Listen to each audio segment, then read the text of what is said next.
We are blessed. All right, don't ever forget that. Happy Saturday. Good morning. How's everybody feeling? We here, man. Y'all see the title? Young Thug taking accountability, or is he a master manipulator? I'm gonna let the chat answer that one. So, what is it? The Pivot Podcast. Shout out to them. Great platform. A lot of experience, mature, old school type vibes up there. They've always had some pretty good guests, and they brought Young Thug up there. I didn't even see this one coming. I didn't hear any promotion about it. I didn't know that he was going up to that platform. We heard about the Aiden Ross one that's on the way, but Young Thug, this is just like dual effort. I just dropped an album, so I'm promoting, and I'm also cleaning up all this drama that I got going on. I'm addressing the public. I'm addressing my friends. I'm addressing my fans. You see, my thumbnail says "Turning the Tide." Is he making the right moves? We'll see. We'll see. We'll see. We'll see. We'll see. So we have a long Young Thug segment today. Included in that, we're going to take a look at the highlights from the Pivot Podcast interview that he just did, that just dropped. What else are we going to do? We're going to bring in some related YF and Lucci comments about them getting together, linking up, putting down their beef, doing a song together on the album that just dropped. We'll take a look at that. I want to see Woody's response to both YF and Lucci and Young Thug linking up, because he was allegedly putting in work in a lot of this drama and war, right? So now that he sees them clicking up, what's he gonna say? What else do we got? We got 21 Savage speaking out about YF and Lucci and Young Thug. Yeah, a bunch going on there. So it's like a lot of references we got to run through for that. After Young Thug, we're gonna get to battle rap. We got to go back to some battle rap drama. We got to go back to some battle rap controversy. We're going to revisit the Head Ice and Serius Jones topic briefly, right? I'm going to take a look around, see what people are saying, revisit some things that maybe we set up here and some things that maybe Ice said recently, as well as Jones. Take a look at that. I also see somebody out here working their ass off in battle rap that deserves some flowers. So we're going to have that in the battle rap segment as well. Do we want to talk about twerking easy yet, or do we want to save it? We'll see. We'll see how we feel when we get to the battle rap piece. We'll see. What else? We got Dame. We got Dame. I won't even spoil it. If y'all see the clip yet, cool. If not, we'll talk about it. A clip from his new interview. All right. It is what it is. We'll see what happens when we get there. Dude is really, really just becoming that battle rapper right in front of our eyes. I know what battle rapper I'm talking about. This is a disgusting clip. Shout out to Checks and Balances. I think this one came from Joe Dirt. Wow. What the just happened on the Fresh and Fit podcast? All right, we'll take a look. We got some Candace Owens in here. And I do see the Adrien Broner apology. We'll take a look at that, see how we feel about that. Is Cam being authentic in that one as well? So as you hear, we got a bunch to go through. Chat, how y'all feeling today, man? I see y'all coming in. Shout out to the members. Shout out to the mods in the building. Thank you. You tried it 215. She's here. She says like, subscribe, share, hit that notification. You know how we do. I see Sniper's here. Jay is here, of course. Queen is here. What's up, girl? I see McChilson. I see a bunch of members already in the building. Sincerely, Tiff Marie is here. Nikita is here. Hi, I'm Wavy is here. Cotton is here. Okay, members is in. Miss AB is here. Members is in the building. And let me grab a couple general folks from the chat as well. What we got here? Shout out to Real right here. I appreciate you, G. Thank you. Shout out to Chapo here. Okay. Or is it Chapo? My bad. I don't want to mess nobody's name up. Cliff is here. All right. You know, I'm real familiar with our chat. So I'll be knowing who's who. Now, when y'all switch up y'all default pictures, it's gonna take me another week or two to, rebound with y'all. But I see y'all. What's up? But yeah, this one was the Culture Kings. Culture Kings. No, was it? No, it was I think it was Urban Outfitter. Is it Urban Outfitter? No, Urban. The one that's next to Culture Kings. That got the glass case with all the super high price sneakers in it. That's where this one came from. What they told me is that you pretty much only find these on the West Coast, right? The design of them, like even the snap in the backs is the snap is crosses, just like the snaps that's on the mesh on the side. Like it's a little bugged out. Check it out. Let me see if I can show y'all. See the snaps? Yeah, even the snaps is crosses. So it wasn't cheap. They got me for this one, but I didn't see it too much around. So I said, let me take that. Let me take that. But yeah, I like this one. Thank you. I appreciate that. Are we ready to walk? We ready to work? Y'all ready? Because we got to get through all of this stuff, man. Thank you, G. More members came up in the building. The nefarious one is here. Bearded Brick is here. All right. All right. Thank you. You tried it. All right. Let's start to walk. Let's get it. We're going to kick this off with the podcast interview that he just did. Let's get some reaction going and let's check out the highlights of what he's talking about in here. Once your situation happened, the whole industry just kind of shook up. You was the leader, bro. Everybody look up to you as the leader of a lot of shit. You know what I'm saying? What do you take accountability for, if anything? I take accountability for the jail calls that came out. I take accountability for however my friends feel about me. I take accountability for the good things too, like stopping a lot of beef, stopping a lot of shit in the industry from happening. I take full accountability. I'm a man. I'm a gangster, bro. We ain't ducking no smoke. Like, we here. You know what I'm saying? That's why I did like the apology song. Like, I don't understand, because I seen a few things on the internet where people say like, oh, he still didn't take accountability. I feel like the Big Bang interview was just total accountability.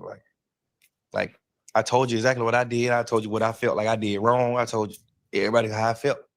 You know what I'm saying? But like, far as like what you were speaking on earlier, I'm for 100% the glue to a lot of this shit. And I feel like sometimes just saying it in interviews won't be enough, because you got some niggas that's just like still wearing a mask. So they won't vouch for it. They won't do certain things, you know what I'm saying? It's just like a mask. Some people gotta be that way. So I get it, but I definitely stopped a lot of shit from happening in this world. Like, I stopped a lot of rap beefs. I stopped a lot of things. I take accountability for that, for sure. I take accountability for the bad things I did, of course. Like, it's obvious. You know, I said sorry. If I can take it back 100%, I take it back.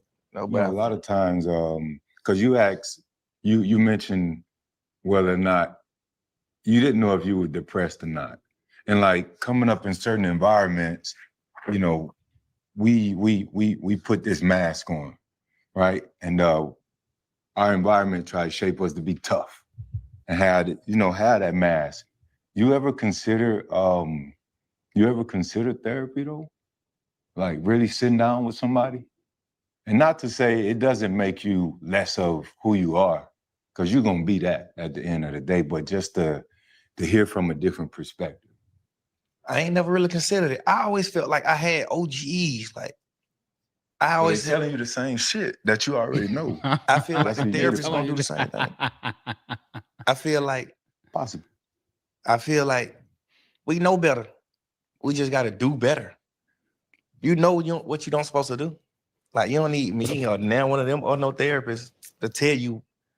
Like, if you tell your therapist, man, I'm going back and forth with my wife, bro. I'm just trying to. They're gonna say, let her be heard. Shut up sometimes. Listen more to you talk. They're gonna say the same shit. It's just like, man, that's another bill, man. Like, it's more like you'll understand it more. But I feel like, me personally, I feel like it's a weakness in that, because I feel like, shit, I'm gonna listen to my girl.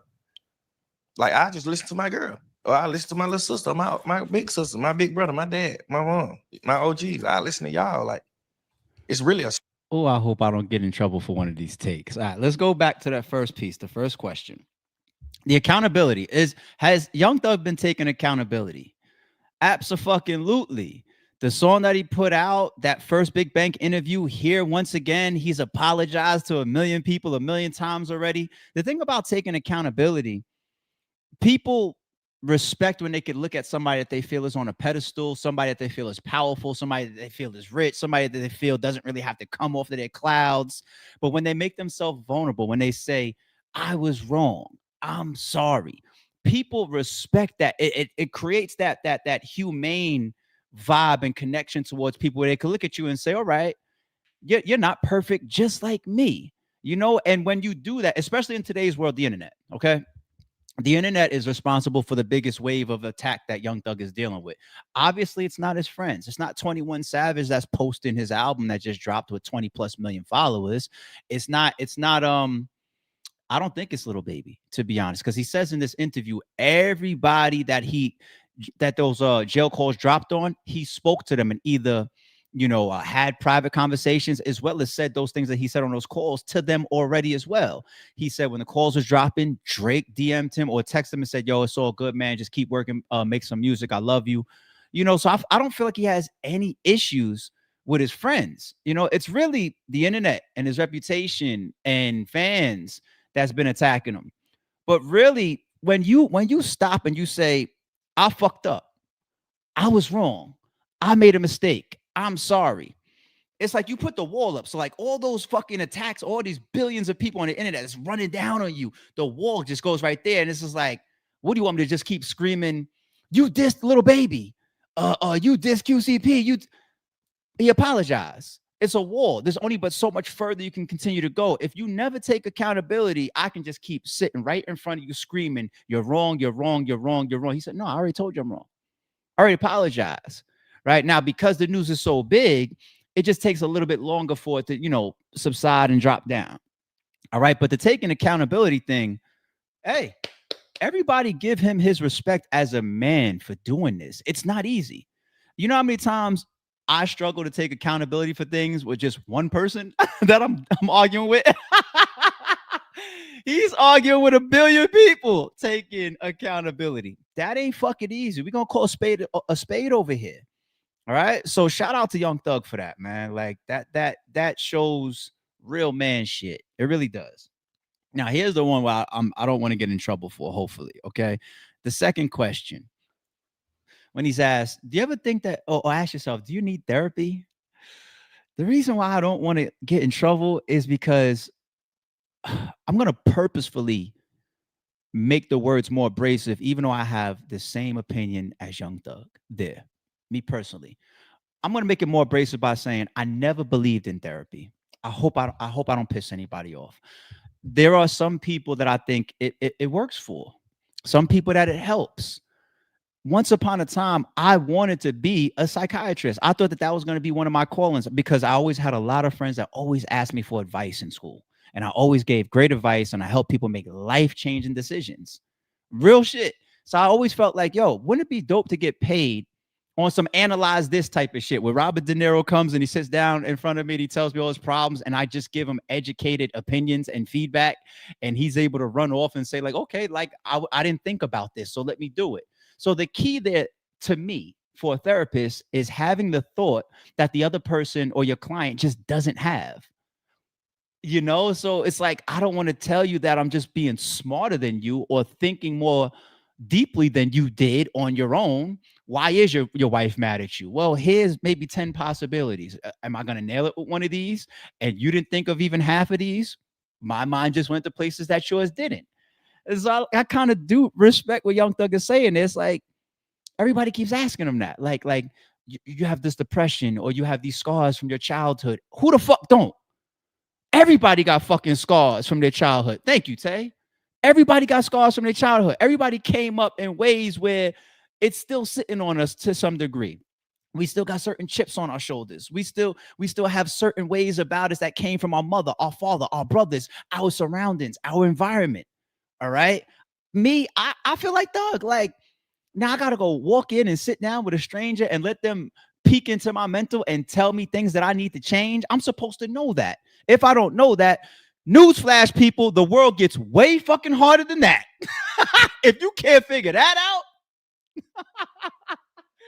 Like Young Thug is being sarcastic, but it's real. He's like, we would somebody pick up another bill of somebody telling me like, yo, listen to your woman when she talks. Don't cut her off. I didn't pay you for that. I do think that's damn, don't get in trouble, ARP. I do think that that's a weaker position. Like, that's not in me. I could never sit in front of a therapist and take a therapist serious, because while I'm listening to them, I'm probably gritting my fucking teeth, like with a billion opinions processing in my mind that you just said something stupid. Oh, that was common sense. I already agree with that. That right there, I would end up arguing. Like, I'm just saying. I'm just saying. All right, let me leave that alone. I could drag that, but like I said, I don't want to get in trouble, because then people start changing it too much and be like, ARP saying that people can't go the extra mile to get mental health help. No, he didn't say that. ARP didn't say that. All right. He just told you how he feels towards receiving therapy. Okay. All right, let's go to another standout from the interview. Young Thug is talking his talk at times. Let's see. Right now, I think the most misunderstood thing is just like a pillow talker. I don't pillow talk. I was That just really having hurt a- you. I was just having a moment in my life where I just was like, I be sitting back like, That really damn, hurt I you, really was on dog. the phone, like talking about people. Like, I just don't, no girl in my entire life, ever in life, could tell you that I ever pillow talked with them on the phone, ever in life, except this girl when I was in jail. Like, I swear that shit just getting me every day. Just like, damn, bro, I really was on the phone like a pussy, bro. Like, that jail shit had your ass, boy. I'm telling you. But it's a thing though. Boy, Dog, that it nigga really had got you you up. shook though, bro. But that shit had, you don't even, you just like, you don't give a fuck. You get to a point, and it ain't like everybody who in jail. It's just niggas that who in the situation that I was in. Like, you just thinking this shit over with. Like, this shit, I don't give a fuck. I'm not tripping. Like, I think I was in that part, I'm telling you, because I had a lot of parts when I was just happy. I had parts when I was sad. I had part when I was just fucking partial. I just had. Here's my bad, y'all. Let me cut in real quick there. Another reason why I have respect here, because the first song that we heard him on when he came home, that was the joint with it was on Lil Baby's album, right? It was him, Future, and Lil Baby. And when his verse came on, he was talking heavy. He was like, "Yeah, what jail, man? You know, I had my feet up. I was having my way in there, right?" It sounds cool. You know, it's dope to hear on the track. You come home and the song almost makes you look like this mafioso, Gotti, Teflon Don. I just beat the biggest case in Georgia's history in a RICO, right? Well, not beat, but with the circumstances of your deal, like pretty much beat, right? You could be spending the rest of your life in jail right now. And to say that on track is like, oh, okay, yeah, you're talking heavy. But truth of it is, like, nobody wants to sit in there for, what was he in there, 2-3 years? And now he's giving us the truth. Like, what you said on that track was like, yeah, it sounded good. The reality here is like you're in there losing your fucking mind to the point where you're being not yourself. You're pillow talking. Now you're out and you're looking at yourself like, what a pussy. Like, I was saying that. I was this and this. I ain't had nothing to do. There's time. He admits it. There's times in there I'm crying. There's times in there I feel like it's over. I'm never getting out of here. There's times I'm crying with my lawyer. I appreciate the vulnerability, but be careful when we listen to this music shit, people. All right. Everybody puts up a face. Real life is real life, though. You don't want to be there for a weekend. So many different moments from 3 years. Like, I think around that time, 3 years. because it was like maybe like a 2-month fucking window when those phone calls was having. It was like a 2-month window. And I think it was just that moment where I just was like, we just making conversation. I can't talk about street shit. I can't talk about what's going on in the street. I can't talk about what's going on in the case. And, like, I don't know what's going on in the world. So I'm just on the phone with my girl and we're just talking about, what can I talk about? I'm a rapper. We're talking about rappers. We're talking about society. We're talking about ball players. We're just talking about shit. Just like, what the fuck else can I talk about? I'm on a jail. So no clips came out of him talking about the case, right? And no clips came out that would be incriminating, right? No clips came out so far that I remember hearing talking about shit that was like criminal, right? Makes sense, you know? Wall phone. Do you think somebody tried by design, brother, to just f you up completely? Because really looking at it, like I said you was the glue. And a whole lot of shit got shook up. And then now the jail shit happened. Do you think like somebody was really just after you, though? Because it seemed like somebody really like just said, I'm gonna target this man. Yeah. I'm so happy that it happened though, because I think that's the same thing in the Bible where God like send the devil. You know, and it's just like, I'm happy this happened. So like all my rap friends who just turned their back, who just turned to some hoes, like, I'm so happy this happened because I would have never knew you was up.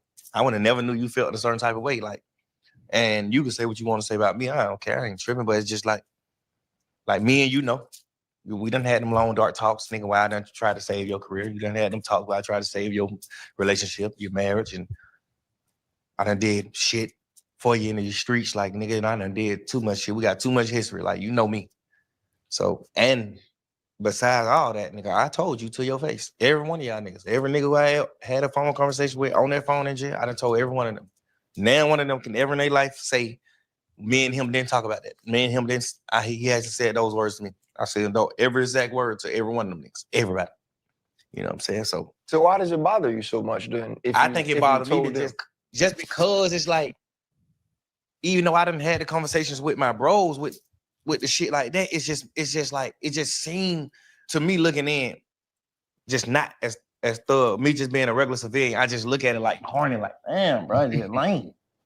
It's just lame. I done had them conversations with them too, but it's just like, man, bro, you still on the phone with a bitch just talking, like, you know what I'm saying? You just talking about shit, but it's just like, I just want people to know, like, it's just random. Like, we just having random conversations. Some conversations I felt a certain type of way, like I was talking about certain shit was going on with Lil Baby, but it was just like, shit, I love this nigga to death. This is my little brother, bro. Like, I love little brother. So I of course I'm gonna feel a certain type of way if I don't feel like he getting the proper treatment he's supposed to get. Cause he a real nigga. He's solid. For sure. Real deal. Like, solid. I mean, who contests that? Who contests that? The clip that we heard about Lil Baby and QCP was him going at QCP, talking about the bread that he feels that Lil Baby should have got in the deal. Right? He's sticking up for Lil Baby. He's hitting in this interview. He's very sharp. He's vulnerable. He seems very honest, man. And he was very adamant just now, like, can't none one of them niggas say that I didn't have this conversation to say this shit to their face. None of them niggas. You know what I'm saying? And even in that last clip that we played, notice as much as he's taking accountability, he's not straying away from the shit that he did. And I respect that. Let's not interpret that like he's, oh, you just got to insert your piece of what you've done for people. Nah, it's not that. Sometimes you just got to remind people, like, okay, the world gets to see this little audio clip that comes out of me dissing Glorilla. Okay. But no, I don't want to use her because we don't got the examples of him doing a million things for Glorilla. Let me use Gunna. The world got this shit of me and 21 Savage talking about, you know, should I shut down Gunna's album? You know, and they're making me look like a hater, you know, because he's successful right now and he's charting right now. And maybe my music hasn't connected ever since I came home the way Gunna's has. And I'm just hating. But no. I'm not going to let people lose sight of all the good that I've done for people. You know, I'm on the phone with you squashing beef. That is deadly. I'm on the phone with you. We both crying and I'm being a shoulder to lean on, helping you save your marriage. No, I'm the one that's giving you millions of dollars or hundreds of thousands of dollars, even when I don't got it. I'm giving it to you. I'm there for you. I'm ride or die for you. Like, we're not supposed to forget that. And when you just take one side of things, you know, you end up just looking at those audio clips and be like, oh my God, you dissed one of your homies. Yeah, motherfucker. All right. I said this about you, but you know me because there's 20 years of me doing right by you. The fans is going to kill us right now. Don't let that influence the fact of what the type of relationship that we really have outside of that little audio bite. Big difference. Big fucking difference. All right. I got two more that I pulled up from this particular interview that I said, all right, let's check out. I'm going to turn it into 3 now that I think about it. To elevate yourself, and when you elevate. That's always a feeling. I grew up in the house with 15 people. So you never looking out for yourself. You always thinking for yourself, and you trying to think to make them bigger. Mm-hmm. I'm trying to make everybody around this motherfucker big, you know. So you gonna always, like, as I go up, you gotta understand, like, people not going up. So as you go up, they go down. Well, even if they just stagnant, it just seems like they going down because you going up. So, like, obviously that played the biggest part. You like talk to your friends on the phone, your little homies in the hood. They're like, big bro, pull up on big bro. You know, they ain't on no bullshit. They don't want you on no bullshit, but they still want to see you. They still want to do certain things. Nash like, man, I can't bring y'all young niggas to the studio on that because I be in the studio with these type people. Y'all niggas might try to rob, take it watch. You might try to take the computer, steal some shit. Like, just, man, I gotta leave y'all niggas in the hood. You know what I'm saying? But it's purely their fault. It ain't me. It ain't my fault that some people that I love gotta stay in the hood. It's just like y'all too street. I wouldn't say that I'm still in the street. I ain't in the streets at all. I think people just think that we on street shit because we still live by street codes. And it's just like that's not correct. But you still like, I'm still a man. Like I'm not gonna get a goddamn $1 billion and be like, oh, I'm okay with this guy because he had a motherfucking rape charge. Now I'm a billionaire. Now that's okay. Nah, nigga, we live by morals and principles. We live by what we live by. Mm-hmm.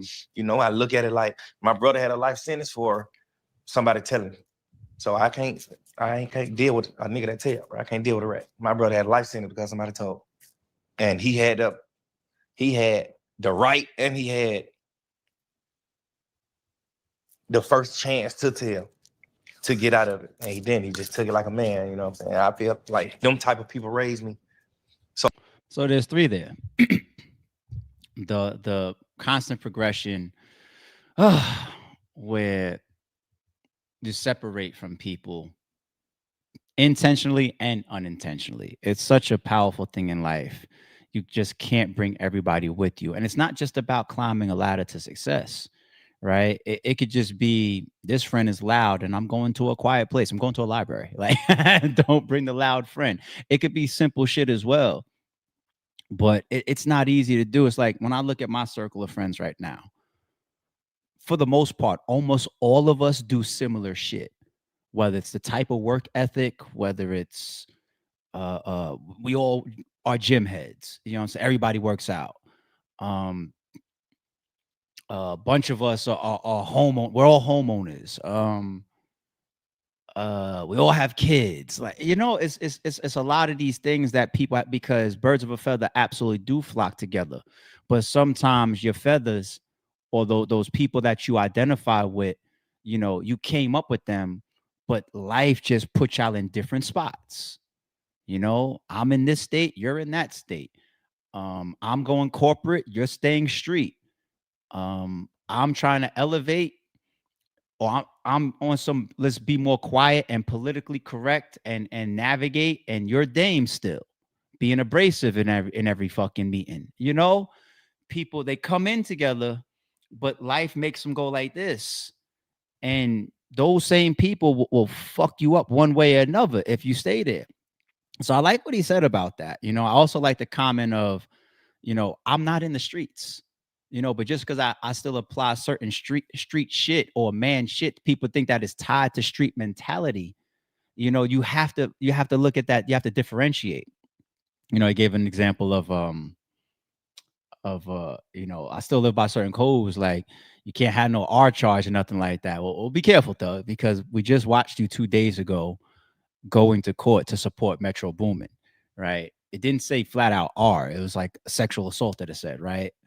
And you were there to support them, you know? And so slow down, thug, like calm down. Like it's okay to support your people if they catch what looks like is a sexual or R related charge that you believe they deserve their day in court for, right? And that's what you just did. But anyway, he's saying all the right fucking things, man. We're gonna get to the manipulated thing in a second, the question.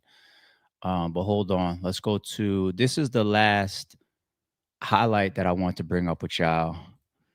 A lot of people are playing around with this one, having their fun with this one. Young Thug addresses rumors about his sexuality. I'm looking up. That's how I know you have 6x4. Because I looked you up knowing you coming in. And they was talking about your sexuality.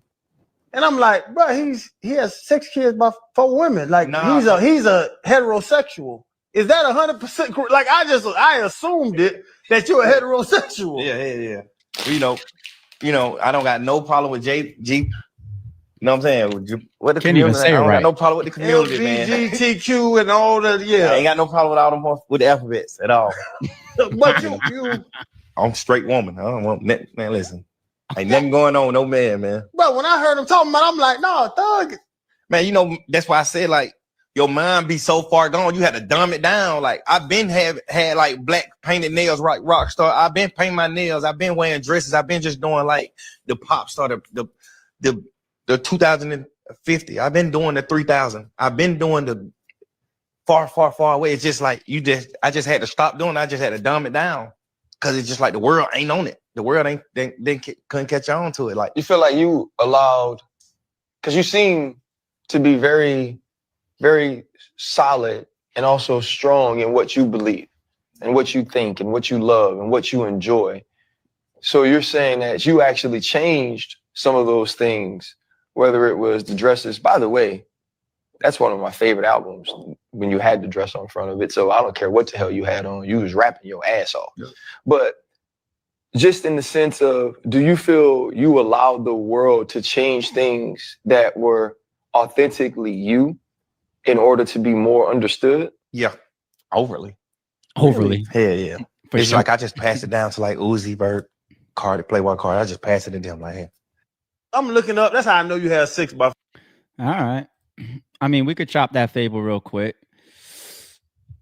Yeah, the dress and all that type of stuff didn't make the painted nails, didn't make him gay. It just made everybody look at him suspect. Me personally, I pretty much think I might have found out about Young Thug because of all the talk about the dress. I remember even when he was beefing with French Montana.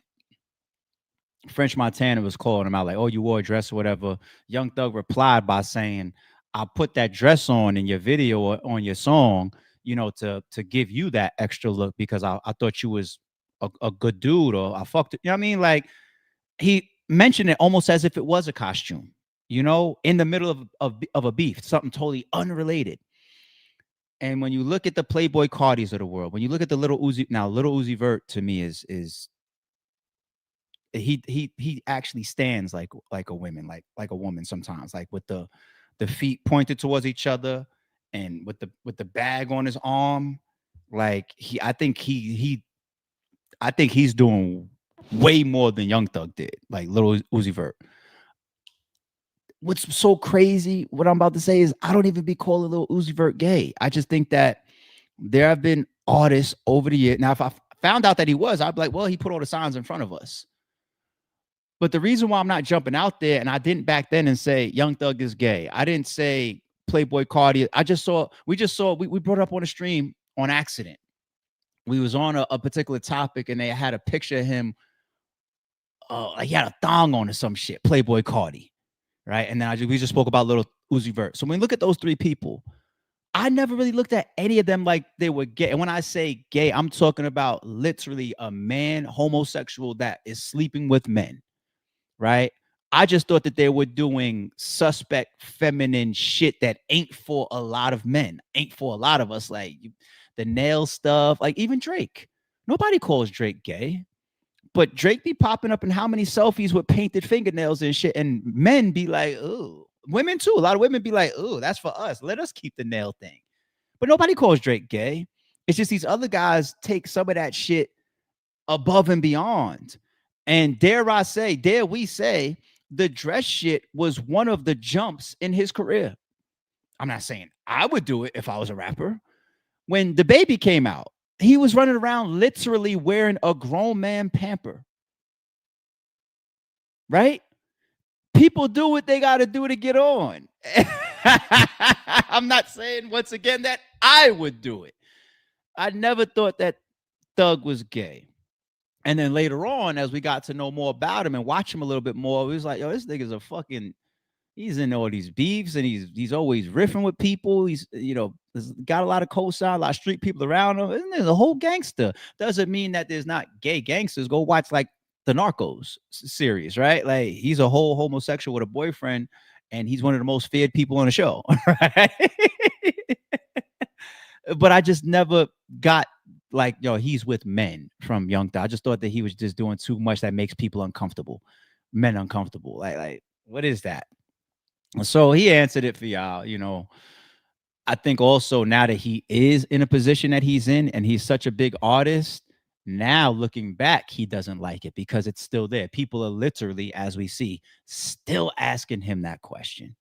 You know, so he's like, shit off my fucking jacket and name. Cause he keep preaching, I'm a man, I'm a man. We don't do this, we don't do that. I'm all women. Like, like what? All right, before we transition over now, because we're still staying in this whole Young Thug segment. We got the YFN Lucci stuff, we got the Woody stuff, we got the 21 Savage stuff coming up before we get to battle rap. But I do want to take a moment to say, and we're going to answer a question, and let me also bring up some of these supers that are related to, before we transition. Great interview. Again, I thought the Big Bank interview was good. Young Thug is he's such a smart fucking guy. Like when I watch him speak, I'll be waiting. I'm like, and I don't really be catching a lot of shit where I could be like, right, no, maybe a small misstep for his fans, but he's a smart guy. So there lies the title, Young Thug, taking accountability or master manipulator. If this guy is manipulating the fuck out of us, meaning, and there's a lot of things, mind you, that he still has to be careful of because of his deal, right? His plea deal. So he's got to navigate in a way to not put himself back in jail, right? So those things, when I hear related to like criminality or the streets or whatever, I expect him to word things a certain way.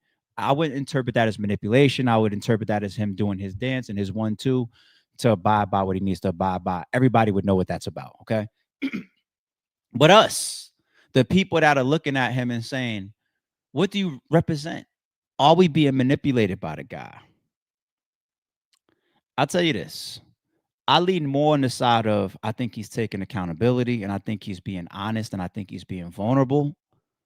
The only grain of salt I'm going to put out there, because of his intelligence level, the grain of salt that I'm going to put out there is he's got to walk this walk for when we know him, because we will put all of this stuff right back together. It's all high profile news, and it'll take his whole reputation down if he contradicts any of this stuff in a big way in years to come. He has to walk like this. He has to walk like, I made that mistake. I made this mistake. This is how I really feel about YFN Lucci.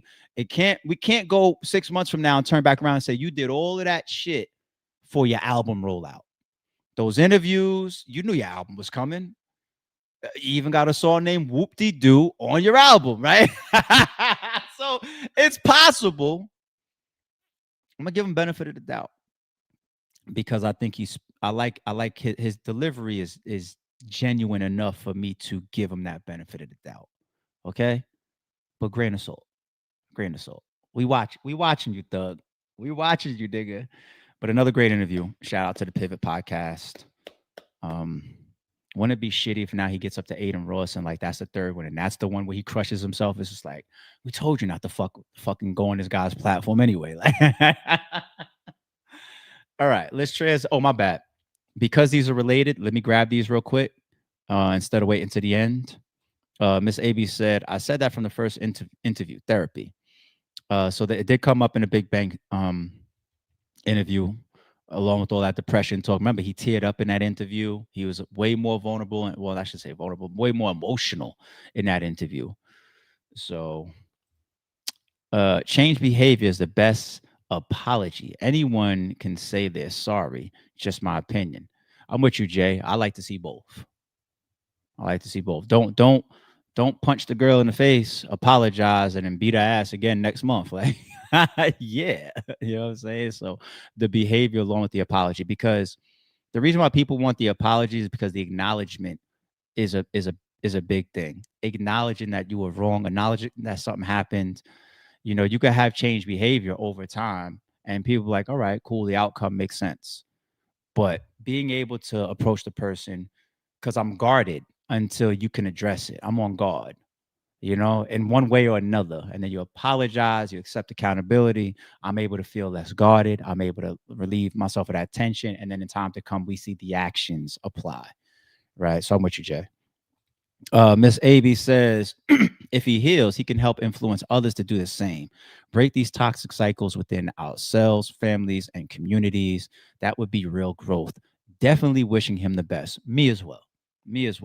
I like Young Thug, man. Throughout this whole ordeal, I like how he's handling it. This is the best way you can handle it. He's got ugly shit that's going on, but I like him. I want to see him win and pull through all of this shit, you know? I mean, he might be paying a couple people to help him. The 1090 Jake video drops the same day as his album, right? But nah, this better not be rollout, Thug. I'm telling you, give me benefit of the doubt. Better not. We'll be back. Don't better not be rollout. But he has a huge influence. His influence was all street shit. He was on camera beefing with French Montana, beefing with Lil Wayne, beefing with YFN Lucci, doing interviews talking about if I didn't respect how you took care of your family, I'd do something to you and all this. It was all the gangsterism, and he had to grow. And jail will do that shit to you too. Yo, has anybody ever thought to themselves, ever, am I the only person? Don't think I'm weird, y'all, please, in case I'm the only one. Am I the only person that says, if my children can go through a day or two of prison without any repercussions, meaning obviously you don't get hurt, obviously you're not having any real charges, you're not in trouble, the experience of it, I would let them go do it. I'd like take them for the 2 days. Am I the only one? I might be the only one. I don't know. But to me, that's why I always liked the premise and the foundation of the TV show Scared Straight. When you put these kids in those surroundings, it's like, oh shit, I'd never want to be here. Because even Thug says in this interview, a lot of change came from him sitting there in prison. Sometimes people only change when the experience comes, when it actually happens. When you go to the doctor and you realize you have high blood pressure, and it's like, all right, I knew McDonald's was shit and all this fast food that I'm eating is shit. Now I'm going to stop because somebody's telling me that, I'm cutting years off of my life. Right? I just did a scan and tell me how fucked up my lungs are. All right, I know I've been coughing for the last 5 years, but now let me really put the fucking cigarettes down. Sometimes you need to go through it to really make the change. Prison will do that shit to you. Prison will do that shit to you. You know what I'm saying? You see, Miss AB said Scared Straight, right? But back to your super here, like his influence is mega. He's got people wiping their fucking noses, talking about slat and all this and slime people out and all that. And like, look at NBA Young Thug, same thing. Like his influence, if NBA Young Thug, I say young Thug, my bad. NBA Young Boy, if he snaps his fingers at his concert, all them little kids will do whatever the fuck he says. The influence is huge. And you want to see people use their influence for good. That's always been one of my biggest things against Kanye. Like, use your influence for some good. Not this crap that's killing us, So shout out to Miss AB on this one. All right. Let's do one more and then we're gonna move into the rest of the segment. Jay says, Maury voice, you said don't pillow talk. The lie detector says that was a lie. He says he's mad at himself. He said he's looking at them calls and looking back at himself like, what a put, like that was you. Hey, prison had him like this, possibly, it would have been worse if he came out here and he had a justification for every clip. When I said this about Glorilla, it was because of this, because she said something about one of my songs before. Like, what? When I said this about Gunna, it's because of this. When I said this about Drake, it was because of this. That wouldn't have went. That wouldn't have went. He's saying like, yo, I was pillow talk, being a pussy. I was mad. I was down. I was depressed in prison. I was wrong. And I also said these things to these people. Like, what else can we really ask from the guy? All right. Let's go to YFN. Let's go to Mr. Lucci here. YFN Lucci explains why he squashed beef with Young Thug. All right, look, first off, we've been through a lot. You feel me? Yeah, everybody lost people, we lost people. But shit, most important shit, we lost our time. You feel me? We had to be away from our family. So, coming home and like, damn, what the hell can a nigga do to grow? It's like, we're gonna keep doing this shit and then end up back in jail. One of our homies dead or one of us dead. Or we're gonna fit this shit and make this shit look good for the A. You feel me? So we're just like, fuck it. Shit, let's do one. Some people gonna be mad, some people gonna be happy. But who cares? We gotta goddamn deal with that. All right, look, first. I didn't think about that on yesterday's take when YFN Lucci says some people gonna be mad, some people, but hey, we gotta live with the outcome. What about the people that are close to the losses? What about those people? Like, let's say one of my brothers was lost. Like, it was my blood brother that passed away. And now I see this person doing a song together. But that's not as powerful as the millions of other situations that could happen if these two people continue to beef in front of the public and in front of all of their peoples that will ride for them. Yeah, so it's I see what he means when he says some people are gonna be mad and some people, sometimes neither decision is perfect. Which one is more impactful, right? All right. We also got Wife and Lucci talking to Wallow. So you're talking about the same thing. Young Thug coming up. Whereas though, I forgave my brother's killer. The hardest thing to do, but I knew I had to, I had to live for my brother and not be willing to die for him. Like a lot of us say, I want to die for I die for you. And I be telling dudes, I be telling young boys, you bullshit, you won't die for nobody. You ain't trying to die for nobody, man. Shut up. For sure. But that's the mentality of the street culture, this thing that we hold on to. I want to die for you. The greatest thing that I did was live for my brother.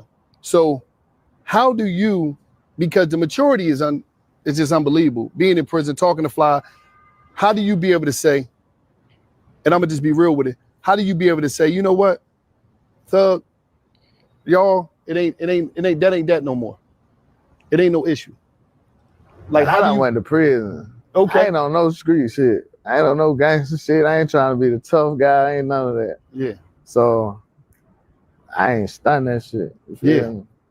But that shit ain't got nothing to do with my kids, my family. I ain't stunned that shit. Where did that come from though? Where did that grow? How did it hit you so hard? It was just the prison thing, or was it the mind thing? The shit that shit was about. Anyway, Nut didn't even give a fuck about that shit. Yeah. You feel me? That wasn't Nut. Nut didn't hate them niggas. Feel me? So Nut, I know me and Nut relationship. I know what Nut used to want. Yeah. I know what he wanted from me. You feel me? I know who he used to talk about, his mama, his family. As long as I'm there for them, I don't go down what nobody else got to say, man. You feel me? I'm gonna do what I do for Nut, not for everybody else. Nut don't want to see me in jail. Nut don't want to see me dead. If that shit happen, I can't be there for him. Feel me? So that I feel everything you saying so much, because what you just said, I've been saying that for years to people about my brother. Where I say, listen, man, my brother wanted me to be here for his kids. My brother wanted me to be here for mommy and nanny. My brother wanted me to be here for us. I can't be here for them being a real nigga or chasing something that I can't get my brother back. Sure. So you saying that's the first time I really heard somebody say what I've been saying for years to dudes, because me and you is sitting here living examples of how we can cure our community. It's about curing us right now. Wallow's right with the cure. It's about curing the community, but I think he's missing one big difference there. So Wallow has on many occasions spoken about he forgave the killer of his brother. Understood. Even in yesterday's take, when chat asked me, how do I feel about Lucci and Thug, would I do it, right? Is a difference between forgiving somebody or squashing the beef and saying we're not at war anymore, this shit is done, and letting all of our friends and family not have to get wrapped up in this shit in days and weeks and months and years to come. That's all different than actually working with the person. That's the big difference. Like, I don't think anybody is ever, I've never heard Wallow say like, I forgave him and then we became friends, or I forgave him and now we podcast together, or I forgave him and now we do shows together, or we did speaking engagements together. I love, to me, the priority is seeing Lucci and Thug both saying, we are done with this shit. Let's never misconstrue our words, people. We are not here to endorse these urban wars. Urban wars, I'm not here to endorse it. But that doesn't mean that I need to see I don't need to see King Von and FBG Duck do an album together. They have shit that happened on both sides that's bloodshed related, and a lot of disrespect and people that were hurt and families that are affected. So if we just squash the beef, and of course Duck isn't here, I'm just using a hypothetical. If we just squash the beef, that is a huge impact to so many people. If we just don't fight anymore, okay, we're done with it. It doesn't mean we gotta go do a single now. It doesn't. Like I said yesterday, if it was me, definitely cool with squashing the beef. Let's stop this shit. Both just got out of jail. We got kids. We both crew more. Let's stop this shit. I ain't getting in the booth with you though. I'm cool. If I happen to cross paths with you, like we in the same club or whatever, it might be one of these, like, little. All right. But allegedly, my mama's house was shot up. I'm all right. You know what I'm saying? You over there, I'm over here. Yeah, little head nod type. All right. But anyway, all right, let's continue. This was from 21 Savage. And when we talk about the beef, I agree. Okay. 21 Savage, y'all want niggas to beef forever, then say they ain't appreciate their blessings if they get locked up for it. Shut y'all bitch ass up. I agree. Let's not just beg these guys to beef for our entertainment as if we're involved. Like, no, we ain't involved. We sit back from the comfort of our homes watching these guys kill each other. Right. So I'm not for it neither. I agree with 21. It's the working together that is separate. And I think that's what being a discussion on the internet. Speaking of a discussion on the internet, let's go to Woody. Let's see what he's saying. Kids gonna think this cool. Yo, kids, ain't no whoop they do. Ain't no whoop they do to this. Ain't no whoop they do to this. This I don't. But they just show y'all niggas ain't really want beef anyway. Niggas always wanted to be cool. Straight up, niggas doing songs together. These niggas always wanted to be friends, man. Straight up, that's how I feel. All that playing, boy. You got people, family that's hurting. I don't care. You got family that hurting. Man, we can't be friends. We can't be friends. Straight up. We can't be friends, bro. It's over with, you know what I mean? I see then y'all niggas on the sun talking like y'all out here putting in work. Y'all niggas ain't putting no work. Y'all niggas ain't doing that but put lighter fluid to a fire. Y'all niggas in the studio rapping about shit, psyching nigga minds out. Got niggas out here crashing out just for y'all niggas to come back and be cool. Man, please. Your kids gonna think this cool, man. Simple. But I know one thing, bro. These niggas be pretending to be like they from the streets, but they out here be doing all that goof ass shit, right? And let me tell you something, man. Y'all start idolizing these niggas, man. These niggas ain't been through that for real, bro. These niggas pretending. Niggas been out here beefing and going to war all these years. It's okay to squash beef and move on. But nigga, let me tell you what we ain't finna do, nigga. We ain't finna eat together, nigga. Nah, nigga. Not if y'all did something to my people. We can squash it. Just because, you know what I mean, what's done is done. You can't take back. But we ain't eating together, nigga. The moment niggas start eating together, nigga, that ain't how they go. These niggas be pretending, my nigga. Straight up, bro. Like, we can squash this beef. You go your way, get your money. We go our way and get our money. But what we ain't finna do, my nigga, we ain't finna do music together. Yeah, man. Damn, man, like Woody just said exactly what I just said. Fuck. Look at these comments. Let's see this real quick. This is a win for the community. The squashing of the beef absolutely is. And the symbolism of what they just did, it's a positive thing. It's a positive thing. But there's that but. I agree with Woody. They had people crash out on both sides just for them to get together and make a song. That's wild. Now, here's an interesting contradiction to this, people, when you think about it.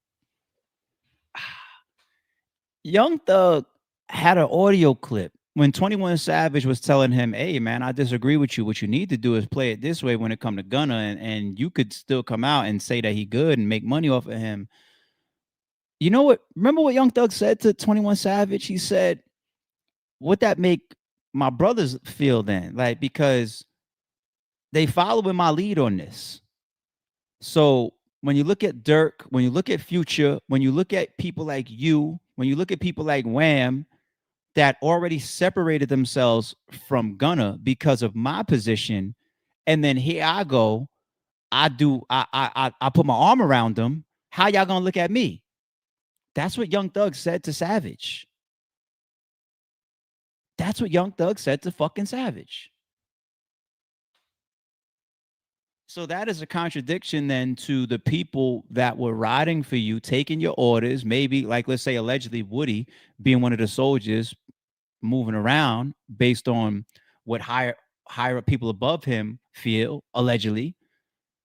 But then Woody is out here later on, and I'm not saying that they friends now, but just it's the same thing. It's the same thing. Like, wait, I look up and I was busting my gun for you, whatever, and y'all are in the studio together now? Wait, well, what? That is a contradiction from what he said to 21 Savage versus. And the other one that we brought, yeah, damn, that contradiction kind of hit me just now. I just thought about that.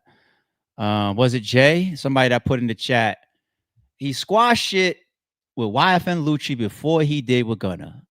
That is a high traction statement all over the internet right now. How do y'all feel about it? Me personally, what's worse? The situation between you and Gunna or the situation between you and Lucci? Of course it's Lucci. We're talking about allegedly loss of lives and mama's houses getting shot up and beef, and YFN Lucci was just sitting on that couch with Wallow talking about nut. A lot of people say he's one of the biggest pieces in all of this. Look, Young Thug is on the interview with Big Bank saying Woody started this. He robbed the chain from Nut, right? And then went to go get it back. But that whole side was like, fuck it. So we ended up riding along with Woody. Like, Nut's a key piece of all of this, right? That's why Lucci's on the couch talking about him. So the Lucci and the Thug shit has a way bigger ripple effect and seems like it affected more. You know, the Gunna and the Thug thing is about y'all at trial. Here goes another situation, though, where Thug is just so much a victim of his own presentation, which is this super duper anti-rat guy. You know? So Lucci is being looked at as like my adversary. If two niggas that is shooting at each other or whatever get cool, that looks cooler. I can't put my arm around a rat because I've been preaching. Even the interview that we just pulled up that dropped yesterday, he's still in there saying, you know, we live by certain codes. You ain't supposed to do anything to hurt your brother. You can't be. He can never do a 180 from that. Ever.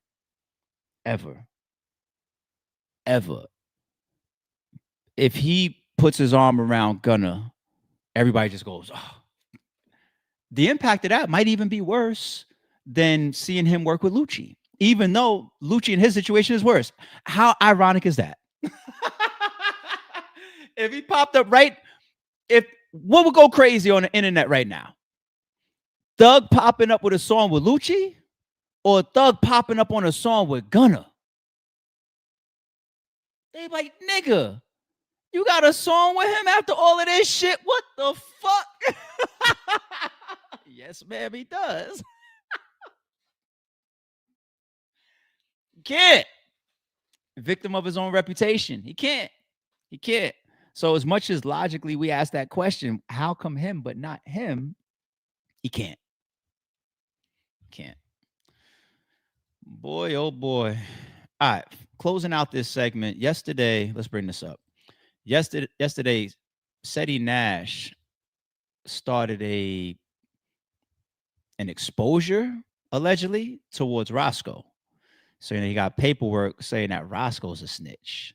You know, they've been back and forth, dissing each other, talking down on each other. But what is this here? Don't know how real it is. So I'll say allegedly. And I'm going to try to decipher this with y'all because it's my first time seeing a lawyer with this type of tactic in court. So we'll talk about it. But the state of Georgia versus Jimmy Winfrey. So allegedly that is Roscoe. No, Ceddy Nash, not possible. In support of this motion, defendant respectfully shows as follows.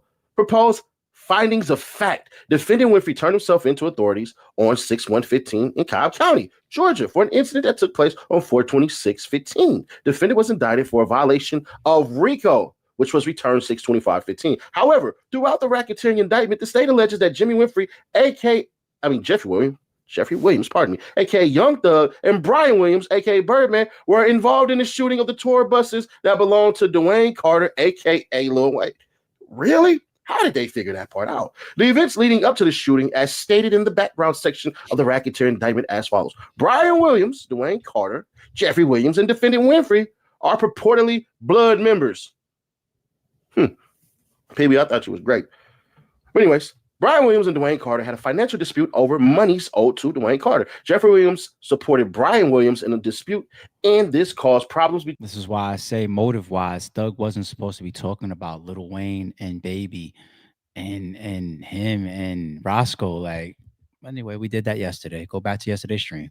Between Jeffrey Williams and Dwayne Carter. Jeffrey Williams made a rap video 5 days prior to the shooting on 4/26/2015, in which he purportedly threatened Dwayne Carter and made gang references. Defendant Winfrey and other gang members went to Compound nightclub in Atlanta on 4/26/2015, where Dwayne Carter was performing. Defendant Winfrey's car was seen following Dwayne Carter's tour bus. Defendant Winfrey was on the phone with Jeffrey Williams during this time. How did they find that out? I'm curious. What phone did you give him, Mr. Winfrey? Defendant Winfrey's car was next to the buses at the time of the shooting, and defendant Winfrey called Brian Williams after the shooting. Essentially, the government asserts that defendant Winfrey carried out Jeffrey Williams' threat against Dwayne Carter by shooting at the buses. The indictment implies that Jeffrey Williams, Brian Williams, and defendant Winfrey were accomplices in this criminal activity. Furthermore, the indictment alleges that both Brian and Jeffrey Williams were involved in the racketeering activity of defendant Winfrey, which culminated in the alleged shooting, in spite of the state's own allegations. So the state said neither Jeffrey Williams nor Brian Williams have been charged or arrested as co-conspirators to this racketeering activity. So if they didn't do that, how did they figure that part out? Argument and citation to authority. The state is clearly culpable of selectively prosecuting Mr. Winfrey while wholly neglecting Jeffrey and Brian Williams' role in the offense charge. Under Georgia law, selective prosecution occurs when one, others similarly situated to a defendant uniformly have not been prosecuted, and two, the discriminatory prosecution of the defendant is based upon an impermissible motive such as race, religion, or some other arbitrary or unjustified standard. State versus Agan, Georgia. We ain't finna read all that. The party seeking to prove selective prosecution bears the burden of proving the misconduct by the weight of the evidence, which means what party is seeking to add them? It's clearly not the prosecution, because Jeffrey Williams and Brian Williams ain't in this. So how did they get there? Jimmy Winfrey. Jimmy Winfrey basically has his lawyer get this going. The party is seeking to prove selective prosecution, meaning we gonna prove that Young Thug and Birdman are involved in this. Interesting. So the existence of an arbitrary or unjustifiable standard may be inferred by a showing that similar offenses have gone uninvestigated or unprosecuted, that the district attorney knew or should have known such offenses, and that the failure to act without reasonable and responsible explanation. In this case, or the case at bar, the Messrs. Williams are similarly situated to Mr. Winfrey, but have not been prosecuted. Thus, the first prong selective prosecution has been met. Additionally, the state's inaction as to both Messrs. Williams demonstrative that its prosecution of Mr. Winfrey's is impermissibly based upon an arbitrary standard. First, Brian Williams' financial dispute with Dwayne Carter is what ultimately led to the shooting. As such, Brian Williams should be held as liable as a party to the crime, because the motive is, I told them to kill or try to get Lil Wayne because of a money dispute. Finding that out because the defendant, as a willing participant in a gunfight which caused the victim's death.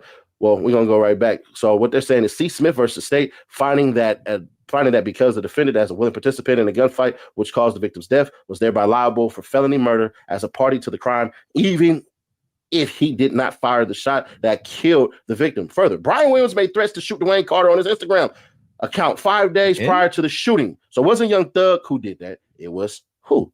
Birdman. Likewise, Jeffrey Williams had issues with Dwayne Carter.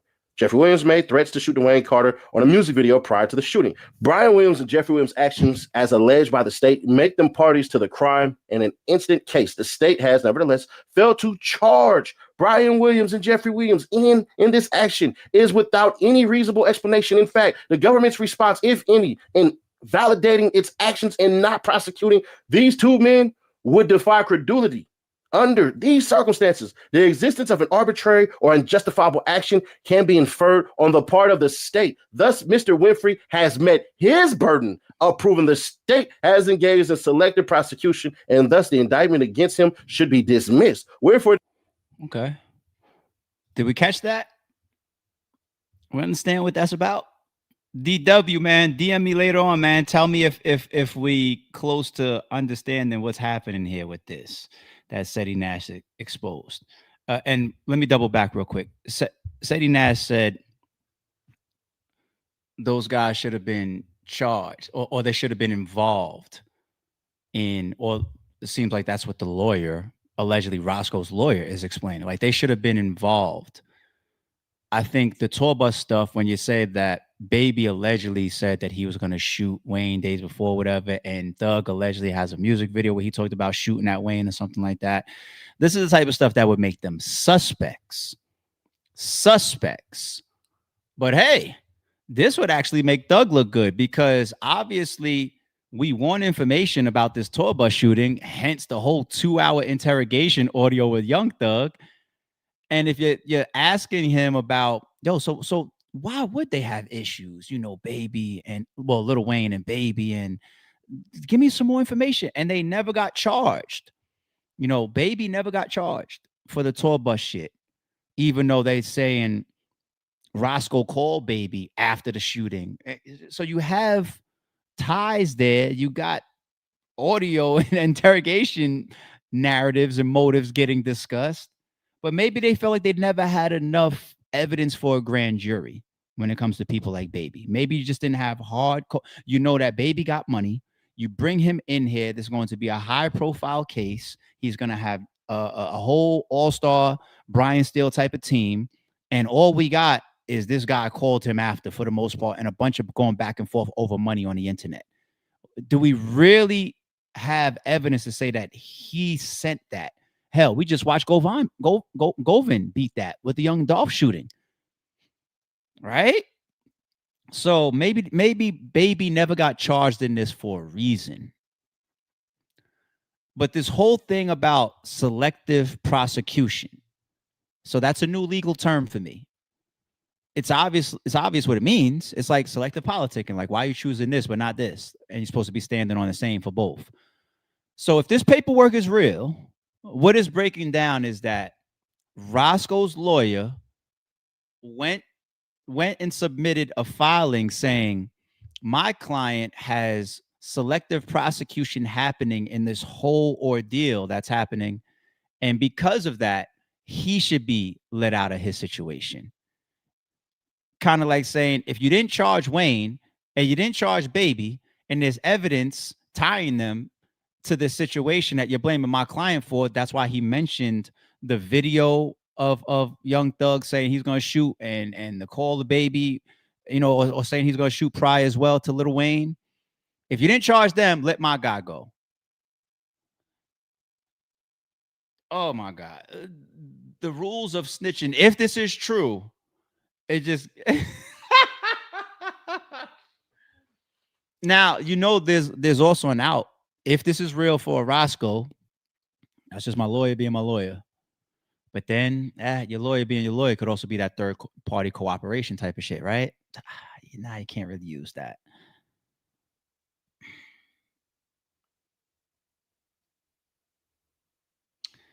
Technically, it's supposed to be if 5 of us rob a bank, we all run after the bank robbery. Think of dead presidents. Right? Some died, some got away, some didn't, some got arrested on the spot. What's another? Think of Heat. Classic movies, right?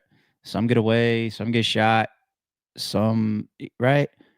If we go do this together and any of us get caught, there's be no mention or involvement word involvement of the ones that got away.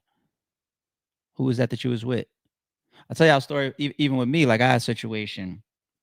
We was in a car. I'm gonna say the names. It's me. I'm driving. Shotha's in the passenger seat, front passenger seat. My man Tate is in the back seat, and my close friend Ryan is in the back seat.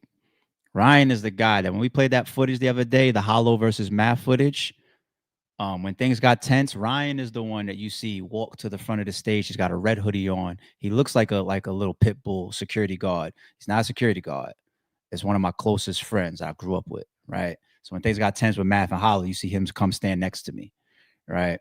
He's also the guy in the gray hoodie during the Gyms and the Goods little brawl, right? That's my man Ryan. Ryan and a chick he was with was also in the back seat.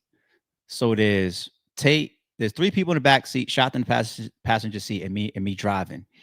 We get pulled over for something, but before we get pulled over, we made a stop at my man Rye's crib and let him and his girl out. And then up the block, we get pulled over. Me, Shot, and Tate is the only people in the car. Whatever happens in that situation, we end up heading to the precinct, right? Or even on the way to the precinct, the detectives asked the 3 of us, who was the person that you let out? And you know what we said, right? Nobody. Just somebody that, you know, we kind of knew once upon a time like that, saw him, needed a ride, we just gave a ride.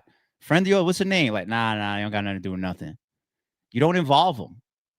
You don't involve them. Even though Ryan had nothing to do with nothing in this particular situation. He had nothing to do with shit. But you don't involve other people. It's not his fault. There was another situation I remember. If Shot ever watches this particular stream, he's gonna cry fucking laughing. There's another situation. We was over by Bay Street. My Staten Island people know that that's a hot area.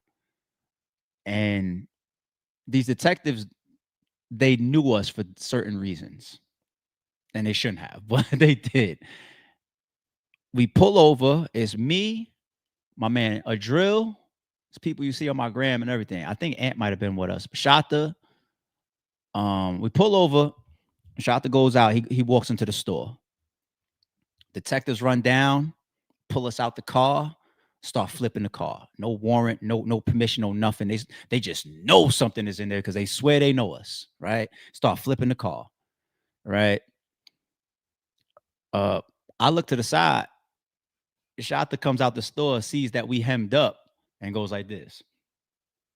Puts his head down and walks away like he's supposed to. Right? The rest of us is hemmed up. Now, they didn't get anything out of the car, so they let us go. What they did was they started asking everybody their names. My stupid ass gave my real name and shit. I was scared. I was like, yo, this one detective, I'm tired of him, son. Like, he's already grabbed us before. Like, he's on us. You know what I'm saying? And I was scared. And I was like, he knows me already. I ain't play with him. I gave my real information. You know, because he got the little notepad and shit. Everybody else that was with me giving them fake names and addresses and shit. I'm the only one that gave my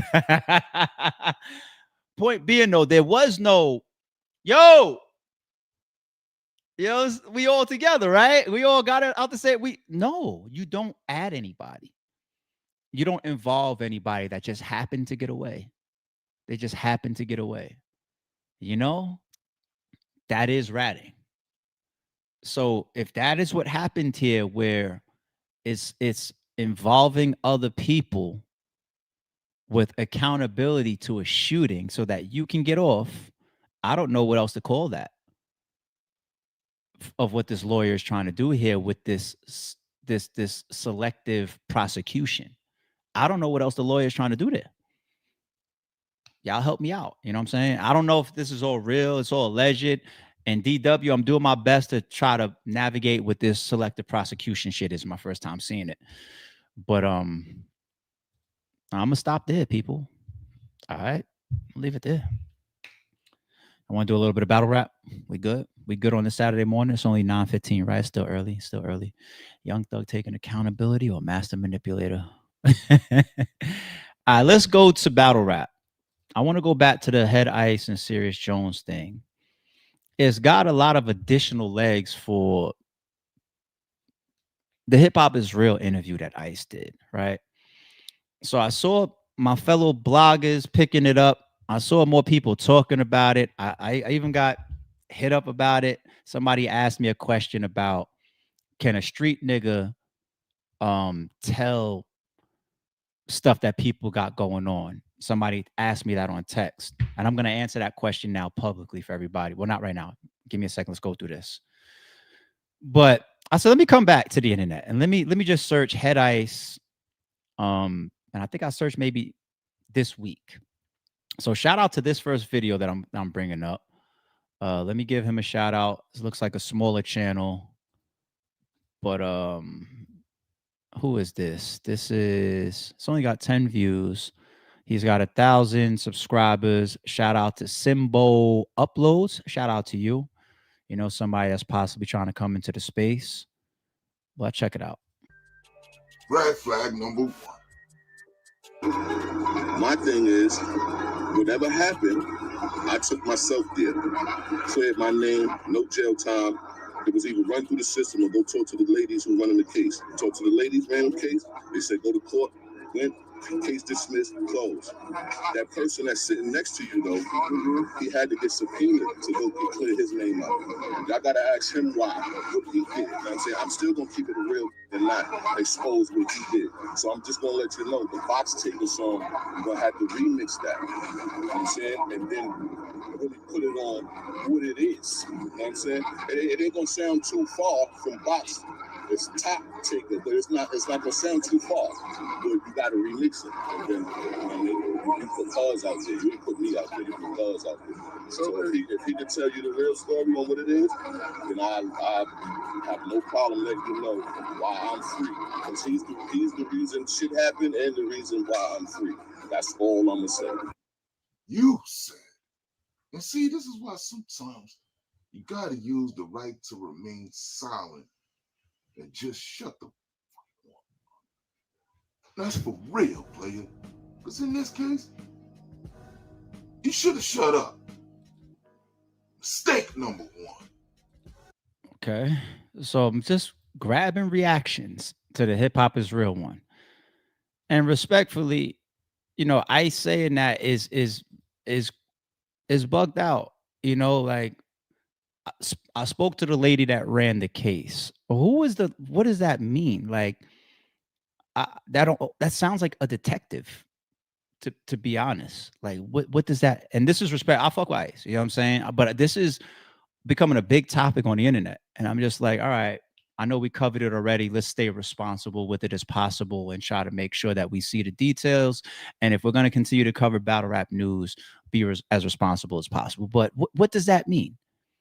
Spoke to the lady running the case. Who runs cases? Detectives.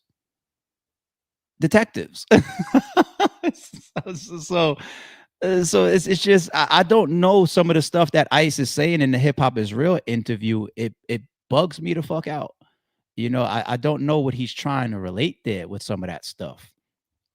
Now, if we look at, hell, I'll even bring up this one, right? This was me the other day, right? Right, this is what he's saying. The case got closed because there was it wasn't no action. It wasn't my actions that caused anything wrong. It was his actions that caused something wrong. And then you were in it. Right. I was caught up in a love triangle. But this is what I'm saying. This is why I'm not gonna say nothing. I want to see if he keep it 100. Yo, Ice. Ice, man. Ice talks so fast sometimes, and you know he got his ghost face type linguistics and shit. Yeah, slow down in this video right here, G. You gotta be a little bit more calculated. You just can't say words like that. Like I was caught up in a love triangle. What do you talk about? First of all, a triangle involves 3 people, right? Or a triangle is 3, right? And so you talk about allegedly girl, the dude that's sitting next to Jones, and you. Is that what you say? Like Ice, like at this point, I want you to be quiet. Right here. Well, I'm gonna keep playing to see what he said. But what do you say? You're giving people a reason to want more clarity on certain things. You got to be careful when you address stuff like. if you know me well from this chat, or if you know, definitely if you know me personally, absolutely if you know me personally, you know the way that I was talking right there is very, very helpful isn't the word. It's like reserved. You know, if I'm saying, yo, Ice, like, you got to be careful. The words you're choosing, you're going to make people ask more questions. Like, you know, I'm being reserved, right? You can tell. Are you missing that? Right? Like I say all the time, people that I know and broke bread with, or, you know, like them celebrity motherfuckers up there, whatnot, I snap. I say whatever. Y'all see the clips, y'all see the footage.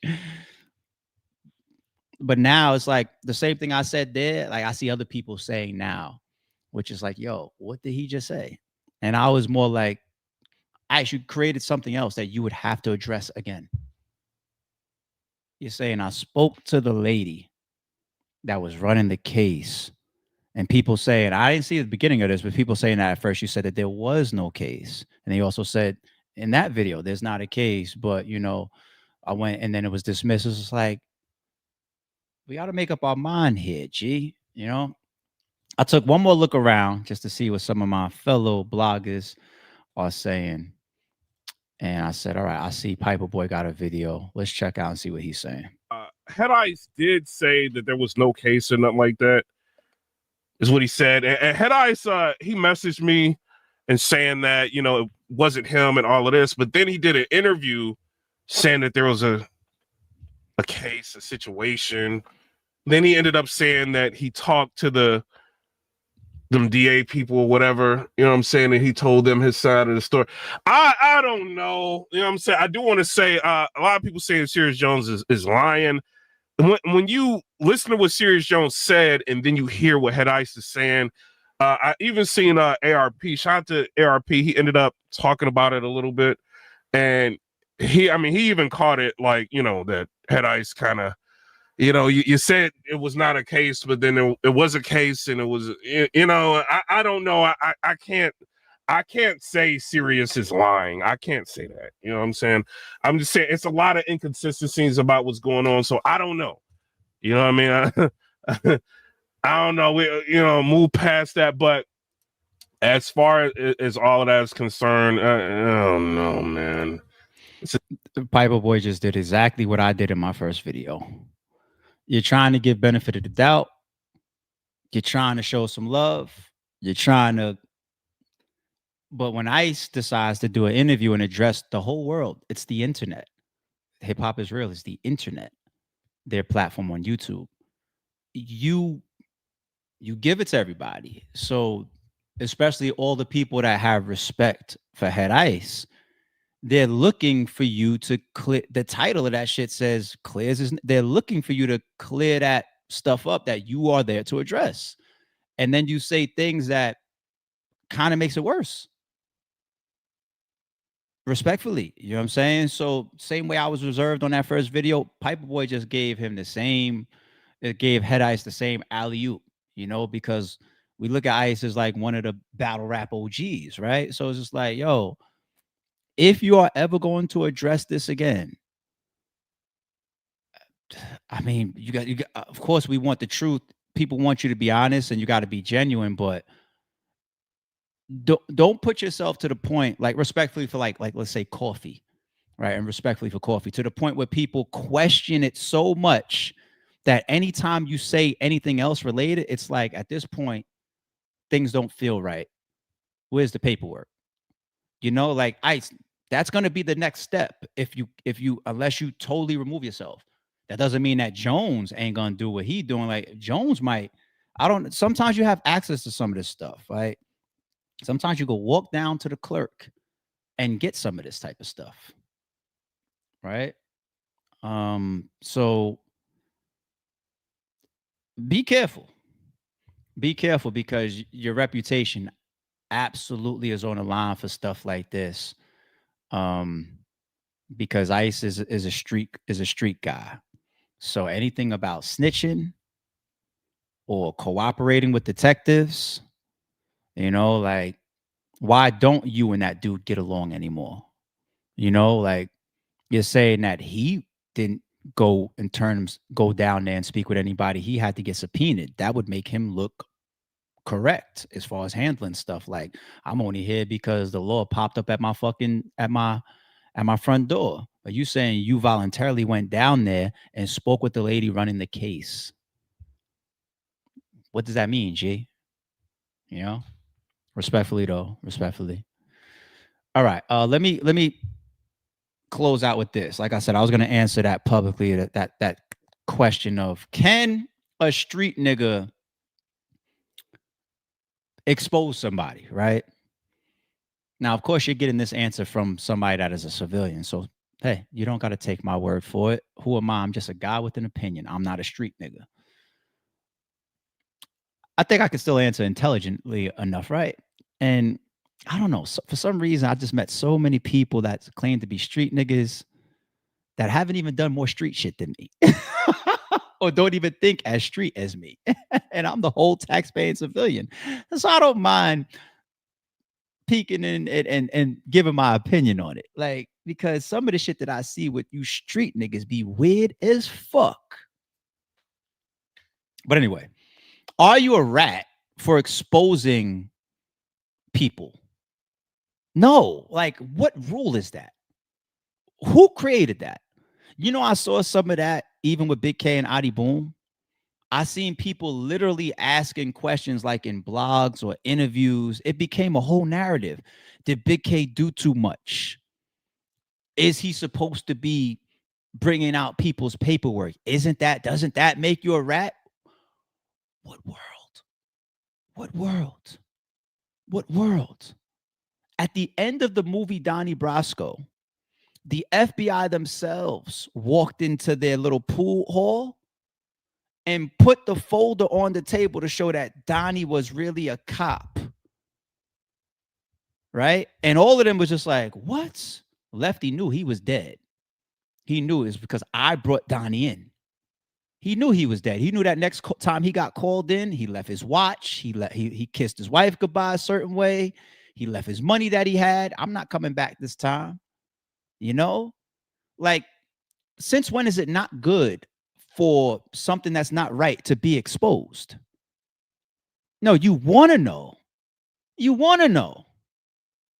So actually, sometimes it be the street niggas that are closest to knowing.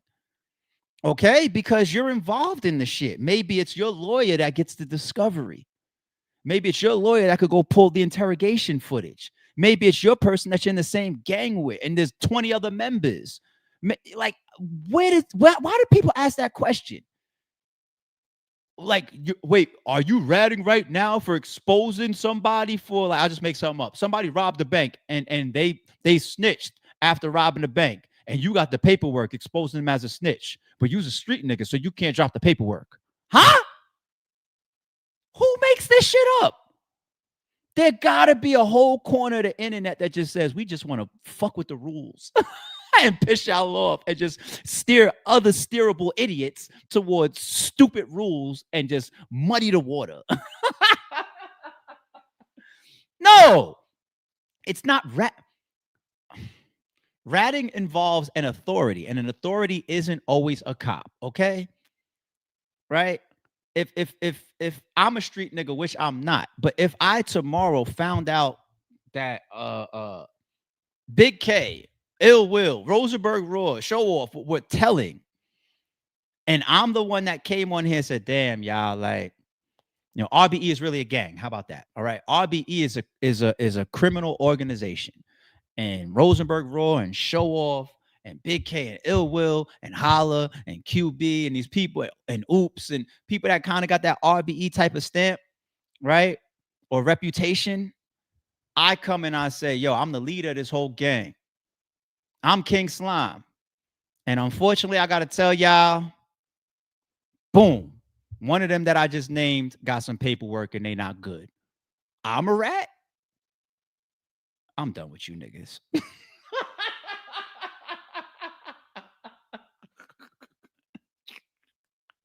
Y'all go ahead, B. Y'all go ahead. Y'all go ahead, man. I'm gonna be over here chilling. Y'all go ahead. Y'all got it. Y'all got it, man. Y'all got it. I don't ever want to debate with y'all. You know what I'm saying? Y'all got it. All right. Last but definitely not least, when it comes to battle rap news, I had to show the homie some love here. I had to show the homie some love. This is dope. So I went to the homie Wing's Twitter so that y'all could see. Look at the banner, B.R.E.D. All right. Battle Rap's entertainment division. Fire. And once again, people, don't be giving people credit that they don't deserve. Don't try to put my name in the mix. You see this? B.R.E.D founder. This woman has been in battle rap forever, leaving her imprint in different areas of media, blogging, even spaces, booking. She left her imprint in R.B.E. Now she's the founder of her own movement, B.R.E.D. That's fire. And you kind of got a little car going on here. I don't know if this is under the radar, but of course I know about this one. This one will be dropping to members initially on the R.B.E channel because I sponsored this battle. Charlie Clips versus Shuni. Clips, if you can pull off another Farrah Funeral type of performance and take you and Shuni to a couple million views, that shall be the challenge, sir. Like when Clips is on R.B.E, me and him, you know, we real homies in real life. So Clips tends to do right by R.B.E, man. And Shuni is Shuni. I need something that's gonna take this video to 500,000 minimum views. Clips. If you can't do it, I'm coming back on camera and I'm taking you off of the God tier classification. I'll find a way to justify it and back out my words. I'll find a way to make it sound right. Okay. And then you'll call me. We'll argue for an hour or two, but I need this 500,000 views minimal. All right, Clips. Shout out to Shuni. This one here. This might be entertaining as fuck. New Jersey Twerk versus B.R.E.D. Okay, yo, you got some nice price tickets here. Pre-sale tickets is $35. Okay. Was this a Cash App? B.R.E.D 1224. Send that 35 in. You'll end up right on the list. Dope. This is going down in Brooklyn, New York, by the way, November 1st. Okay. Twerk and B.R.E.D. I like. The ladies is on the card. Bonnie Godiva versus J Love. Okay. All right. What will they both be wearing? It's probably going to be something that a lot of fans are going to click play for. You're going to have a nice sex appealed out thumbnail for this one. Nah, but these two ladies are very talented. All right. Who we kidding, man? So you got the ladies on here. All right. You got K Walker on here versus Prezi. You got a card. You got Fettuccine 20 versus Tex. I fuck with both of these guys. Tex has been on a come up too. Should I still call Tex an up and comer? Tex been doing his thing. Shout out to the trenches too. Fetty's been here forever, right? Okay. Who else do we got here? These two guys I don't know. Gav Sinatra and EOK Piffy. Okay, I don't know those two guys. What's going on with the fly? Was it changing? What is that? Okay. All right. Got a little graphics going on that. And this one was your last announcement. Y'all got a card. Jazz versus Swamp. And I believe these are all three rounders. You got Jazz versus Swamp on here too. Jazz is outside. Swamp always been outside, but Jazz is outside. Once was a time where Jazz battled once a year, maybe. It's a different ball game for Jazz. And I don't think her being outside way more and being so competitive, I don't think that's any coincidence that she's won Cody twice. All right? I don't think that's any coincidence. So Jazz versus Swamp, Clips versus Shuni. You got two up-and-comers over here, Fettuccine versus Tex, Prezi versus K Walker, Twerk versus B.R.E.D, Bonnie versus J Love. Oh, wait, I missed this one. My bad. Hold on, you got a whole nother one. How many? CNG Ty, I don't know him yet, but I'll be checking him out versus B.R.E.D. He's been around for a minute. So already, I don't know if you got more announcements, Wing, but you got 1, 2, 3, 4, 5, 6, 7, and then the Jazz and the Swamp makes 8. Oh, don't give him too much now. Don't get you at 8. Chill out. That's it. If your last announcement was Jazz and Swamp, just stop there. You're good. You good. Dare I say, your lineup is contending on paper with a lot of cards that came out this year. You got a lot of talent on your card, Winged. You got a lot of talent. You got some great names. You got some cool matchups. All right. Okay, Bread. Shout out to Qua over there too. I see y'all. Wayne, this is definitely an offer / request. Why not? Some of these battles I'm down to do. I don't know if you got face off set up, or you probably may be doing a press conference the day before. I don't know. You can shoot me a text, shoot me a DM. Let me know what you got going on from a face off standpoint. But if you don't have face off scheduled before the battles at all, if you want to do a virtual face off, let me see. You could send me clips and Shoonie. I'm definitely down for that one. You could send me Twerking Gwitty. You definitely send me that. You could send me Bonnie and J Love. All right. You could definitely send me this Jazz and Swamp. Some of these other ones, I'm gonna wait to see develop. And of course, I respect these guys too. But these might be the face-offs that people definitely want to see. So if you don't got any going, send them over to the Sorry Shoot podcast. I'd love to host those, and we'll have some fun. All right, so I'm just throwing that out there, Winged. You a whole league on out there. You go work that out. That's on you. All right, you the boss over there. Hey, I'm just here. I'm just here to work with y'all and support. All right, and shout out to B.R.E.D, man. They doing their thing. I like that card. I believe this is her. Is this her second card? Hey, okay. All right, we done with battle rap, y'all. Dame Dash, man, you thought you was escaping the stream? Nah, we said in the intro we had to talk to you, right? Dame Dash explains filing bankruptcy and suing the Breakfast Club / Revolt. Because Revolt is broke. Revolt has a lot of debt. Revolt can't really pay for original programming. They have to pay their bank debt. My company, American New, has no debt. And, you know, they were like bankruptcy shaming me, even though it's like a good business move, and not most people can owe $25 million based on taxes, because that means they made a lot of money. They wouldn't let me explain that the reason why I owe taxes is because my accountant, Barry Clarberg, just simply didn't pay him. And I didn't know, you know, but they just kept cutting me off, and their intention was for me to look bad. So, you know, I thought the only way to stop this would be to go on the show, have them do all the things that I know they're going to do. Then I got to hit them with a lawsuit. I got to, because they keep compromising everything, all the businesses that is right here. For all the businesses, thank you, Nikki Liggy, the white lesbian Aaliyah. She's here with us as well, helping me out. Let's put it right there. Yeah. So, you know, and then as related to the Revolt thing, again, you know, I've been trying to buy Revolt for a long time, but the price that they're trying to sell it for is not like, Revolt has no assets. If you liquidate it, there's nothing. All it has is a big debt. And the only reason why I wanted Revolt was that contract for Carriage. I was probably going to change the name, just like because Revolt is broke. Revolt has a lot of debt. Just give me a second before I get to Dame. Did anybody play any of the content on his channel? And shout out to his, you know, the new network. Shout out to his platform. No disrespect.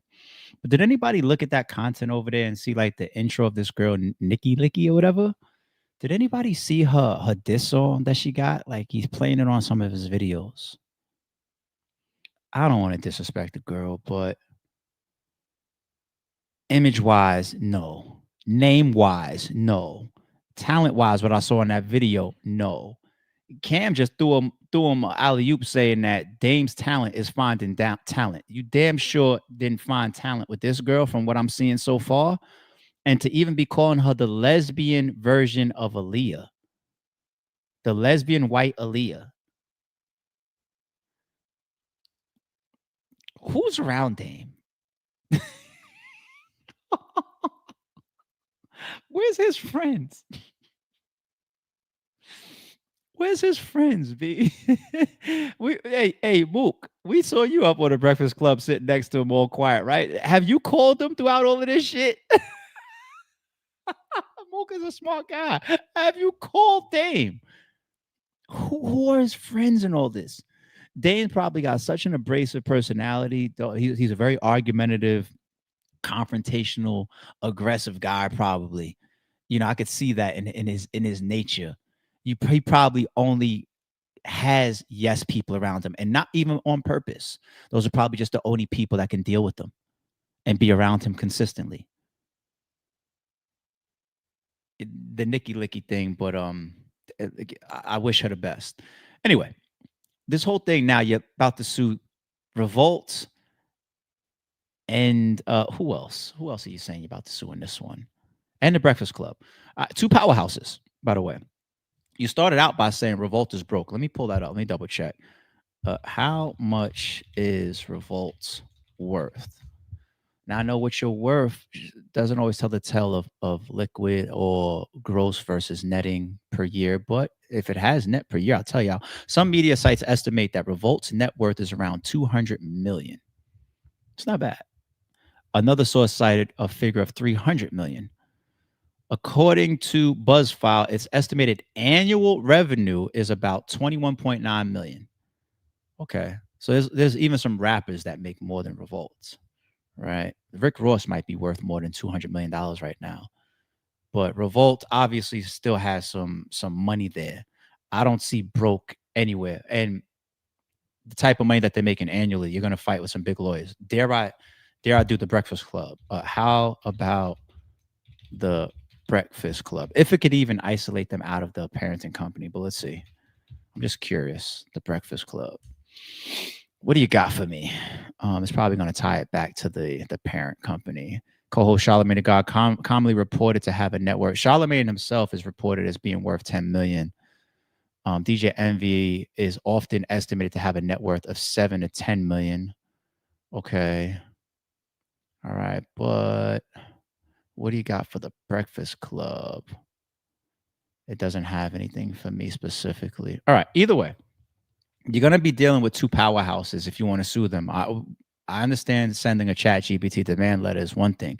If you want to hire some lawyers to go at their type of legal counsel, you're going to be paying a very, very high hourly rate. And you know how that goes because you already talked about how some of these costs mount up, like the people that won an $800,000 judgment against you. If you got it like that right now and your family office got access to that type of money that you talk about so much to go on a multi-year campaign and lawsuit and litigation with the Breakfast Club and Revolt at the same time, probably as a matter of fact, then God bless you. Maybe we're way more financially well off than we think, or you're just bluffing. That's the real question that I want to get to. Are you bluffing? Sooner or later, even in that first demand letter that had Claudia Jordan in it and all those people that you tied to saying that they did you wrong, the weed company, there was like at least 6-7 people in that demand letter, right? If none of those people, Breakfast Club, Revolt, all these people that you're talking about suing, if not a single litigation kicks off, you just become Cap. And then you're not even able to do interviews like this a year from now and scare people with your demand letters or with your videos that you post saying, if you keep saying this, hey, I'm just going to have to sue you. If you don't hire me, we're going to have to allegedly. You just become Cap, right? You got a lot of threats out there right now. You're going to have to just put some action to it. And if you do, everybody else that's playing with you right now, that you're accusing of playing with you and messing up your reputation and messing with your family office, I bet you they'll back off because they'll see that you're suing both Revolt and the Breakfast Club. So by all means, go ahead and do it. You know what I'm saying? Put something to it. Now, aside from that, this whole other narrative that Dame is running about debt, I saw the family office one. I uploaded a whole separate clip just that said family office exposed. Check it out if you haven't seen it. From actually a terminology standpoint, and to me, my opinion, allegedly why he's pushing that so much, family office. Check that out. This other one of debt. Now, I understand you do the whole thing of if you have a boss, you're shit. right? Allegedly. Or if you don't spend your own money, you're not the boss. Okay, cool. In business, it's often very, very lucrative. It's very, very smart. It's very powerful to spend other people's money. But besides that, this latest one that I'm catching on to you pushing a lot, because none of these philosophies seem to be doing that great for you. And I don't think they're very helpful to other people as well, because I think financially you would trade bank accounts with DJ Envy or Charlamagne the God right now. But anyway, this whole thing about loans.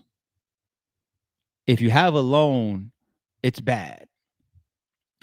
Some of the most significant types of loans in this world, if you want to paint the picture as bad, I don't know if you're just sending out a bad message. Do you lease or own your home, or is it paid off, Dame? You better not have a mortgage. Let's talk about mortgages. Do you know how many benefits there are to having a mortgage, people? Don't get me wrong. If you lease or you rent, for some people, it's better to rent, especially if you don't plan on staying in the same place for the amount of time that it would take for your principal payments to catch up with what you paid on like closing fees and your move fees and all that type of stuff, because that sometimes be very significant money. So then you waste money in moving too fast. And if you don't know where you're going to be in about 3 to 5 years, it might be better to rent, right? That's one of many examples where I could say it's better for you to rent. But as far as a mortgage, what's some of the things that a mortgage does for you? It's a big tax write-off. The interest of your mortgage, that's one. Here's another huge one. As long as you're making your payments on time, it builds your credit. It builds your credit immensely. You build equity. You ever hear of like home equity loans? Equity is considered an asset and considered liquid.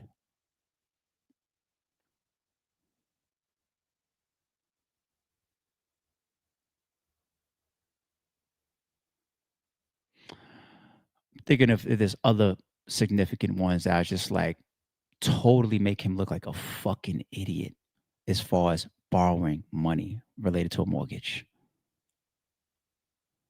If for nothing else, how many times in your lifetime are you going to have that much amount of money passed your way? Now, of course, if you have if the market is 4% interest rate and you have a mortgage that is 20% interest rate, then yeah, you're fucked. Then it's super bad. But having a mortgage, depending on who you speak to, some people believe in not even paying off their property in their lifetime because of the amount of money that a bank is willing to give you. Okay. If you have $1 million home, you put $200,000 down and you owe $800,000 and whatever the percentage is about that goes towards the interest versus your principal every month, every time, and insurance every time you submit your payment, right? Let's say that's a 30-year mortgage, which is probably the most common mortgage. Very rarely, I shouldn't say very rarely, but especially residential opposed to like commercial, do people go for like a 15 mortgage unless they're into a 30-year mortgage, something significant happens, they hit the lottery, they make a jump, they change careers, something happens where they get a lot of money, their income changes, and it's like, oh, I might as well just pay this off or pay this down even more. Other than that, if your life stays on a certain course, of a consistent progression, not a big spike, most people gravitate towards a 30-year mortgage. A lot of people die owing money to the bank. Depending on who you ask, some people say, I'd rather die owing money. Keep that money instead in my bank account or being put to work for me in other places. Meanwhile, this bank is loaning me this money for me to live in whatever type of conditions that I want to live in. Yeah, you're getting interest. I'm getting some equity along the way, but once again, I can take out loans. It's considered asset. It's considered liquid. I get the tax breaks and I get the credit ups. Like, don't let somebody like a Dame Dash convince y'all that borrowing money is bad. My man Ant, like he'll do that any day of the week. Ant will go to a bank, get a certain type of loan, take that, buy a rental property, and then flip out and then move on to the next and play on a fucking Monopoly board with this shit. 50 Cent's whole big Tyler Perry build out. He went into his own pocket and got his own money? No, there's a lot of beneficial times not to spend your own money, but you want to do this whole boss thing. You're only the boss if it's your own money and this, and it's like, Yo, your philosophies aren't really meant to better people. They're meant to justify your own shit. And we see through it. We see through it. Speaking of financial decisions, though, I mean, if we're gonna do comparisons, let's just take a look at the difference between you and your ex-partner. Spooky. It starts off with the year 2000, 31 years old, net worth 20 million. The year 2000, 20, so he's 2 years younger than Jay-Z. 29 years old, net worth was 12 million at the time. Let's watch the progression and the changes in direction. Don't need that reasonable doubt shit. Fuck around, clip mom. Look at this. All right, 87, other side, 60 million. Big changes already. 219, 72. Damn, you was in a good spot in 2010. 39, 460. 610, 11. That's a big drop. 11 by 2016. 2018, 4 million. Same year they got you arguing for your money. That's crazy, whoever edited this. 300,000 to 1.5 billion in 2022. 2025, 1.5 billion to negative 25 million. Where they had the edit of his teeth dropping out. That's crazy. Yo, I know a lot of people fuck up money, but I don't look at Dame over the course of that career because they're showing over 25 years of history here. It started at 2000.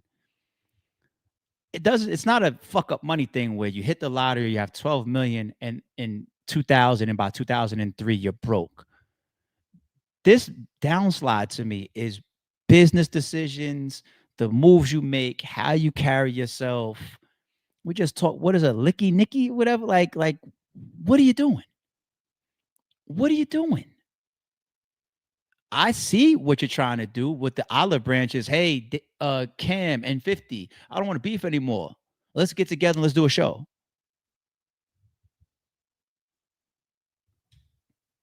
You made Jay look like he got a crystal ball, B. You really do. All right. This is a nasty one, people. Let's move on. We done with the Dame shit. Let's move on. What happened here? I don't know. Black people should stop going on the Fresh and Fit podcast after this. Do a Roman while you do it. All right. Get the fuck out of here, you stupid fucking nigger! Bro, you can't be saying that type of stupid shit, bro. Yeah, that's so stupid. Yeah, now you violating. You can't be violating like You just that. said the N-word? You can't be violating like that. Like someone can just like take this. Oh, everybody's getting off now? No. Oh, this is great. I did it last time too. Here come the gorillas. All right. Oh, Come on, you guys know your worth. You guys know your worth. Come on, sit back down. Sit back down. You know your worth. No, let them go. It's fine. This is some nigger behavior. I agree. Get out. We don't give a fuck. That Nigger- word nigger with is a the behavior. ER is just a word of ignorance. This man Like is you raised shouldn't in, let. Yeah, like he's. Hey, man. I had to spice it up. That was getting Spice so it over there. boring. You notice how much more space we got here at the table now? Bro, she got up. It was like an earthquake, bro. Yo, get these fucking Donkey Kong characters out of here, bro. You don't give a fuck, man. Like an earthquake. That's the nigger behavior. So Oh, it is what man. it is. Well, I'm offended by a word. You bitches are retarded. Who gives a I got a problem with 4 of them. The main host, of course, his homie across the table from him, sitting the black guy wearing all black, talking about when she got up, it was an earthquake, and he's laughing. This girl over here, whatever she is, talking about everybody know your worth, sit back down. And the white guy that obviously said it to begin with. What the fuck is this? It be shit like this where you deserve to lose half of your fan base. Nah, it's okay, let them go. That's nigger behavior. What's wrong with you?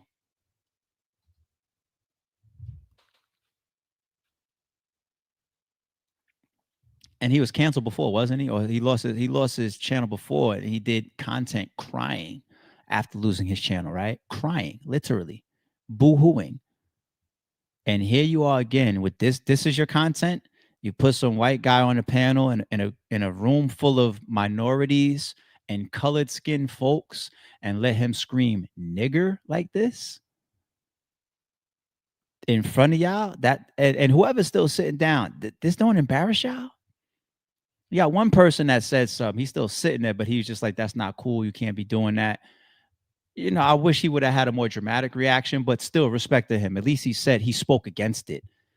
Everybody else that's sitting there, like, where are your morals and principles? Like, you okay with this? Oh, fuck, the stream is still going. This is still a big platform. I got my makeup on and my heels on. I'm here to get this look. I would never watch them again. I never watched one of their full episodes anyway. You know, if they got something for us to report on, I'd probably only pull up their shit to talk about if it's something negative. I don't ever want to praise them on this podcast. This is like one of those degrading moments that make you feel it's not even about being black, being a black man or a black woman. I think there was a white girl that got up and walked away too. It's not even just about black and white. You just have those moments every once in a while that make you feel like I done seen some stupid shit over my time, but that right there, for whatever reason, makes me go completely cut it off. That's how I've always been about the show Friends, the Kramer shit. Can I find that Kramer shit real quick? I've always been like that with him. It's just one of those things. It just hit me in a way that gave me a complete cutoff. What's his name? Kramer, right? Was it Kramer? Kramer? Is it Laugh Factory? In fact, I'm still gonna type nigger in it.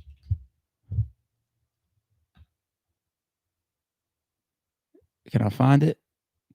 Did y'all scrub it off the internet? Is this it right here? Shut up! 50 years ago, you had your upside down with a fucking fork up your ass. You can talk your brain now with a rolls ass out. He's a nigger. He's a nigger. He's a nigger. Oh my God. A nigger. Luke is a nigger. Ooh. All right, you see? It shocks you to see what's buried beneath your stupid motherfuckers. What was it called for? It's not called for you here on my ass, you cheat motherfucker! You guys have been talking and talking and talking. I don't know. This guy's going nuts. As this continues to go, you see people getting up and walking out. Did he ever address this? I know you've done a lot of work since then. Did he ever, after 2000? How are you different today than you were on that day? Oh, the difference. Probably more aware of myself. That's it? Just aware? It's my first time watching this, y'all.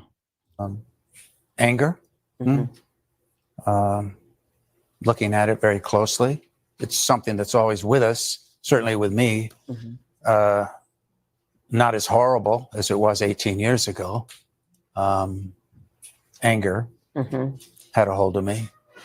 And I canceled myself out. So you canceled yourself. Take an exodus. Yeah. Get away from show business and see what the heck is going on inside me. Yeah. To have been so despicable that night. Yeah. And losing my cool. Yeah. I don't give a fuck about your cool. I care about how you feel.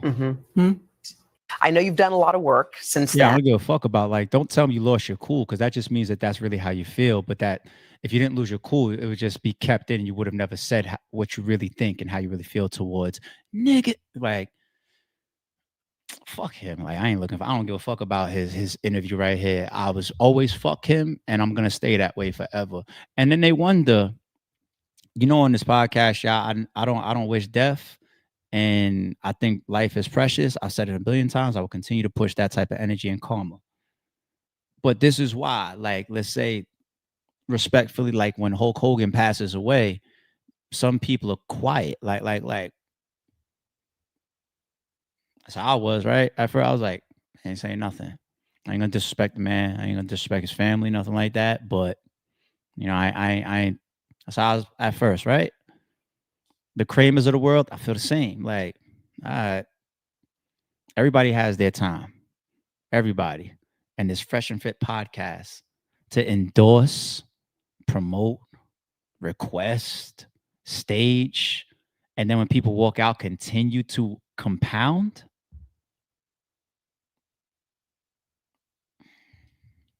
Wow. It's just who y'all are.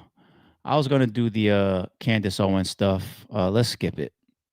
I'm upset. I don't want to do no conspiracy shit. Actually, let me find something that's fucking positive right now. Those fucking assholes over there on that pod, I can't believe they did that. I can't believe y'all did that. Let me find something more positive. Let me pick the energy back up. And that's why I'm skipping Candace Owens. It's Saturday morning, man. We don't want to leave the stream on a bad energy, y'all. Because I'm mad right now. I feel away right now, son. I feel away. All right. Adrien Broner issues an apology to Camron after being kicked off of his show for flirting with the co-host. So we all saw it, right? All right, let's read it. Let's read it together. DM. Big bruh, as a man, I can truly apologize my nigga. I fuck with you heavy, gang. Fuck all that internet shit. I will never internet beef with you or with a nigga I looked up to since I was a baby. I hope ain't no bad blood in between us like an arm rest, because I'm going to shake this money off my back and get my shit together. And I would love if you were part of this next chapter in my life, gang. Love. 100 AB. Camron replies, thanks for the chat. Thanks for that, bro. Because I feel the same. I love you like a brother, and I'm here for whatever you need. Prayer hands. Cool apology by Adrien Broner. That's accountability. That's also acknowledging that he has a problem. You know, this next chapter of my life, everybody's telling him this. Thank God you're paying attention to. Yes, clean yourself up. We went over that the other day, pulled up all your arrest history and everything. It's like, dude, you need some help. You need some help. But Cam's reply to me is just, I don't know.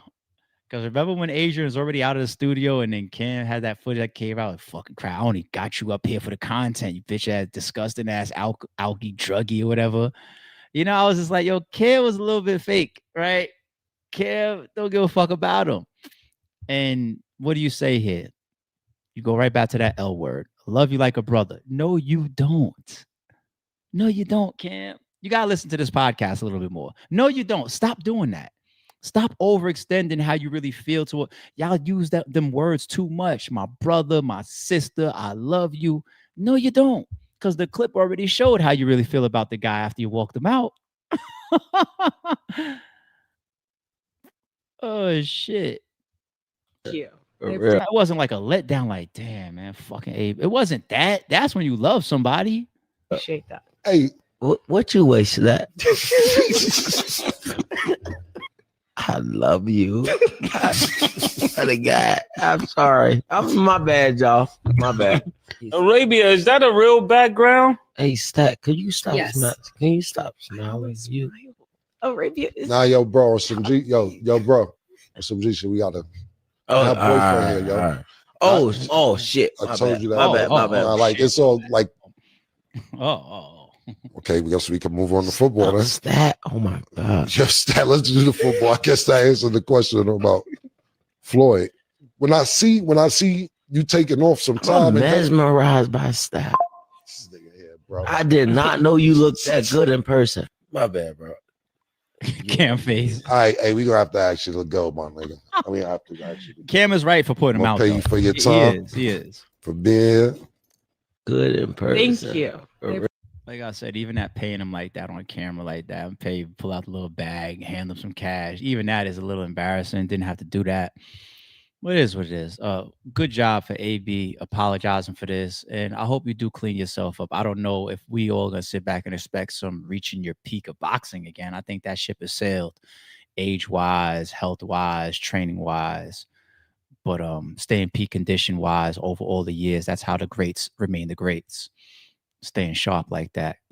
But I still wish the best for him. I do. All right.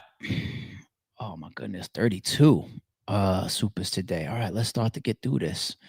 What do we got here? So we had Miss AB up here earlier. This was from the Young Thug piece. Patrick Warner became a new member at 811. Shout out to you. Welcome to the green team, Patrick. It's a secret society, G. Once again, all the members, if you want to get into the Sorry It's True podcast Instagram chat room, hit up either Capo or hit up Misha. It's Misha that's running, right? Or is it you? Hit both of them. They're both in there, right? But hit somebody, one of the members or the mods from the chat. You know, I see some people continue to add to that list of people in that room. I was in there with y'all yesterday, seeing what y'all had going on. Jay, this was from earlier when we was on the Young Thug topic once again. We went through this one when we was on the Young Thug topic as well. Shout out to Jay, shout out to Miss AB with the great topics to add into what we were discussing. This was also relevant.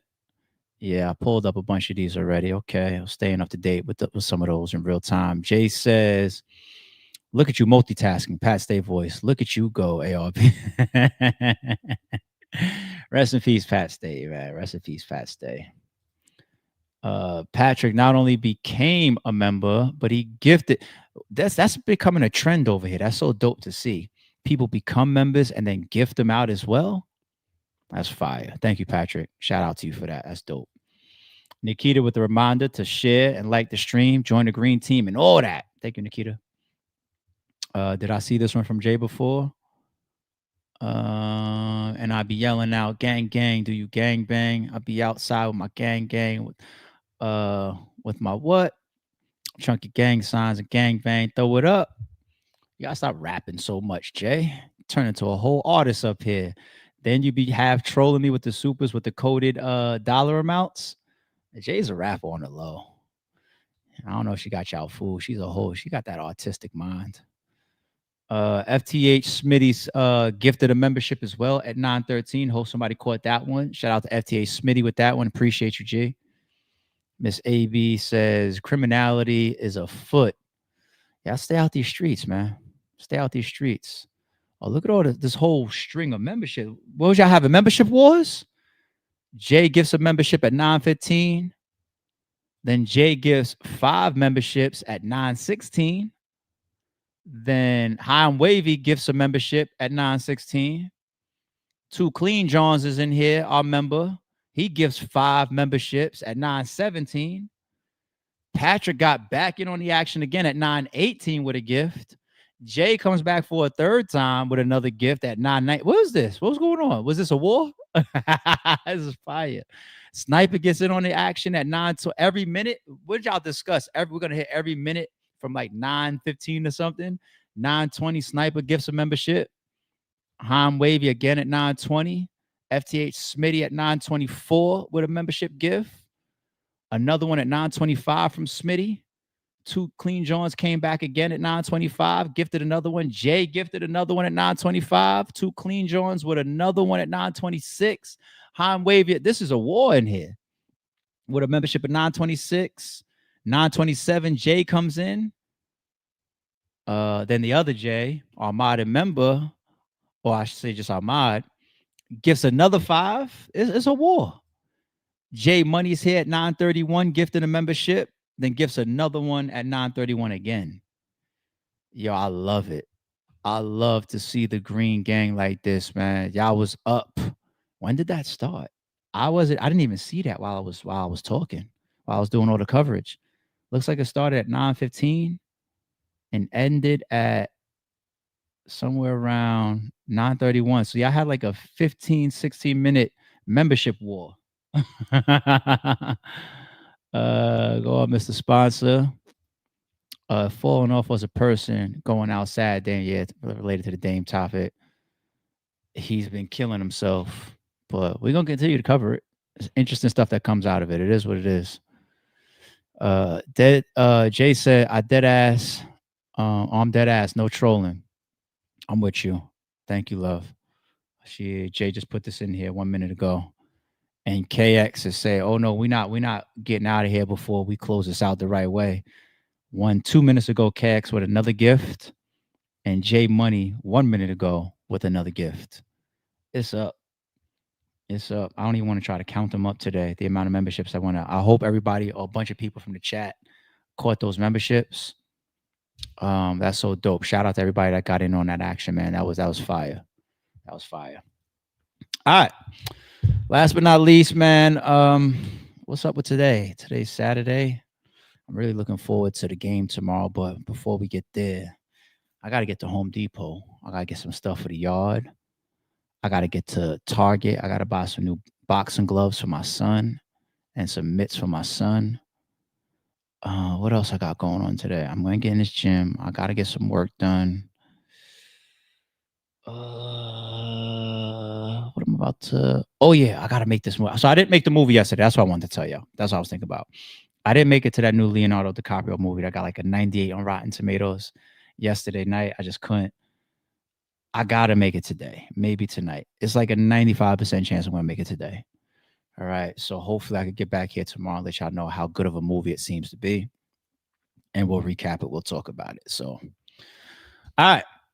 Saturday, we about to get up out of here. We crossed the 2 hour and 10 minute mark. It's 10 a.m. Everybody enjoy the rest of y'all day. Be safe. Be productive.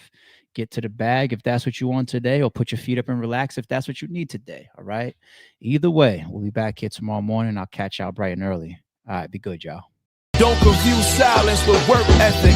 I'm a boss making decisions, my first fetish. The verse cherished is perfect, that's a reverse blemish. I dropped it, connected the block, learn Tetris. This is the Sorry True Podcast. Welcome to the house of.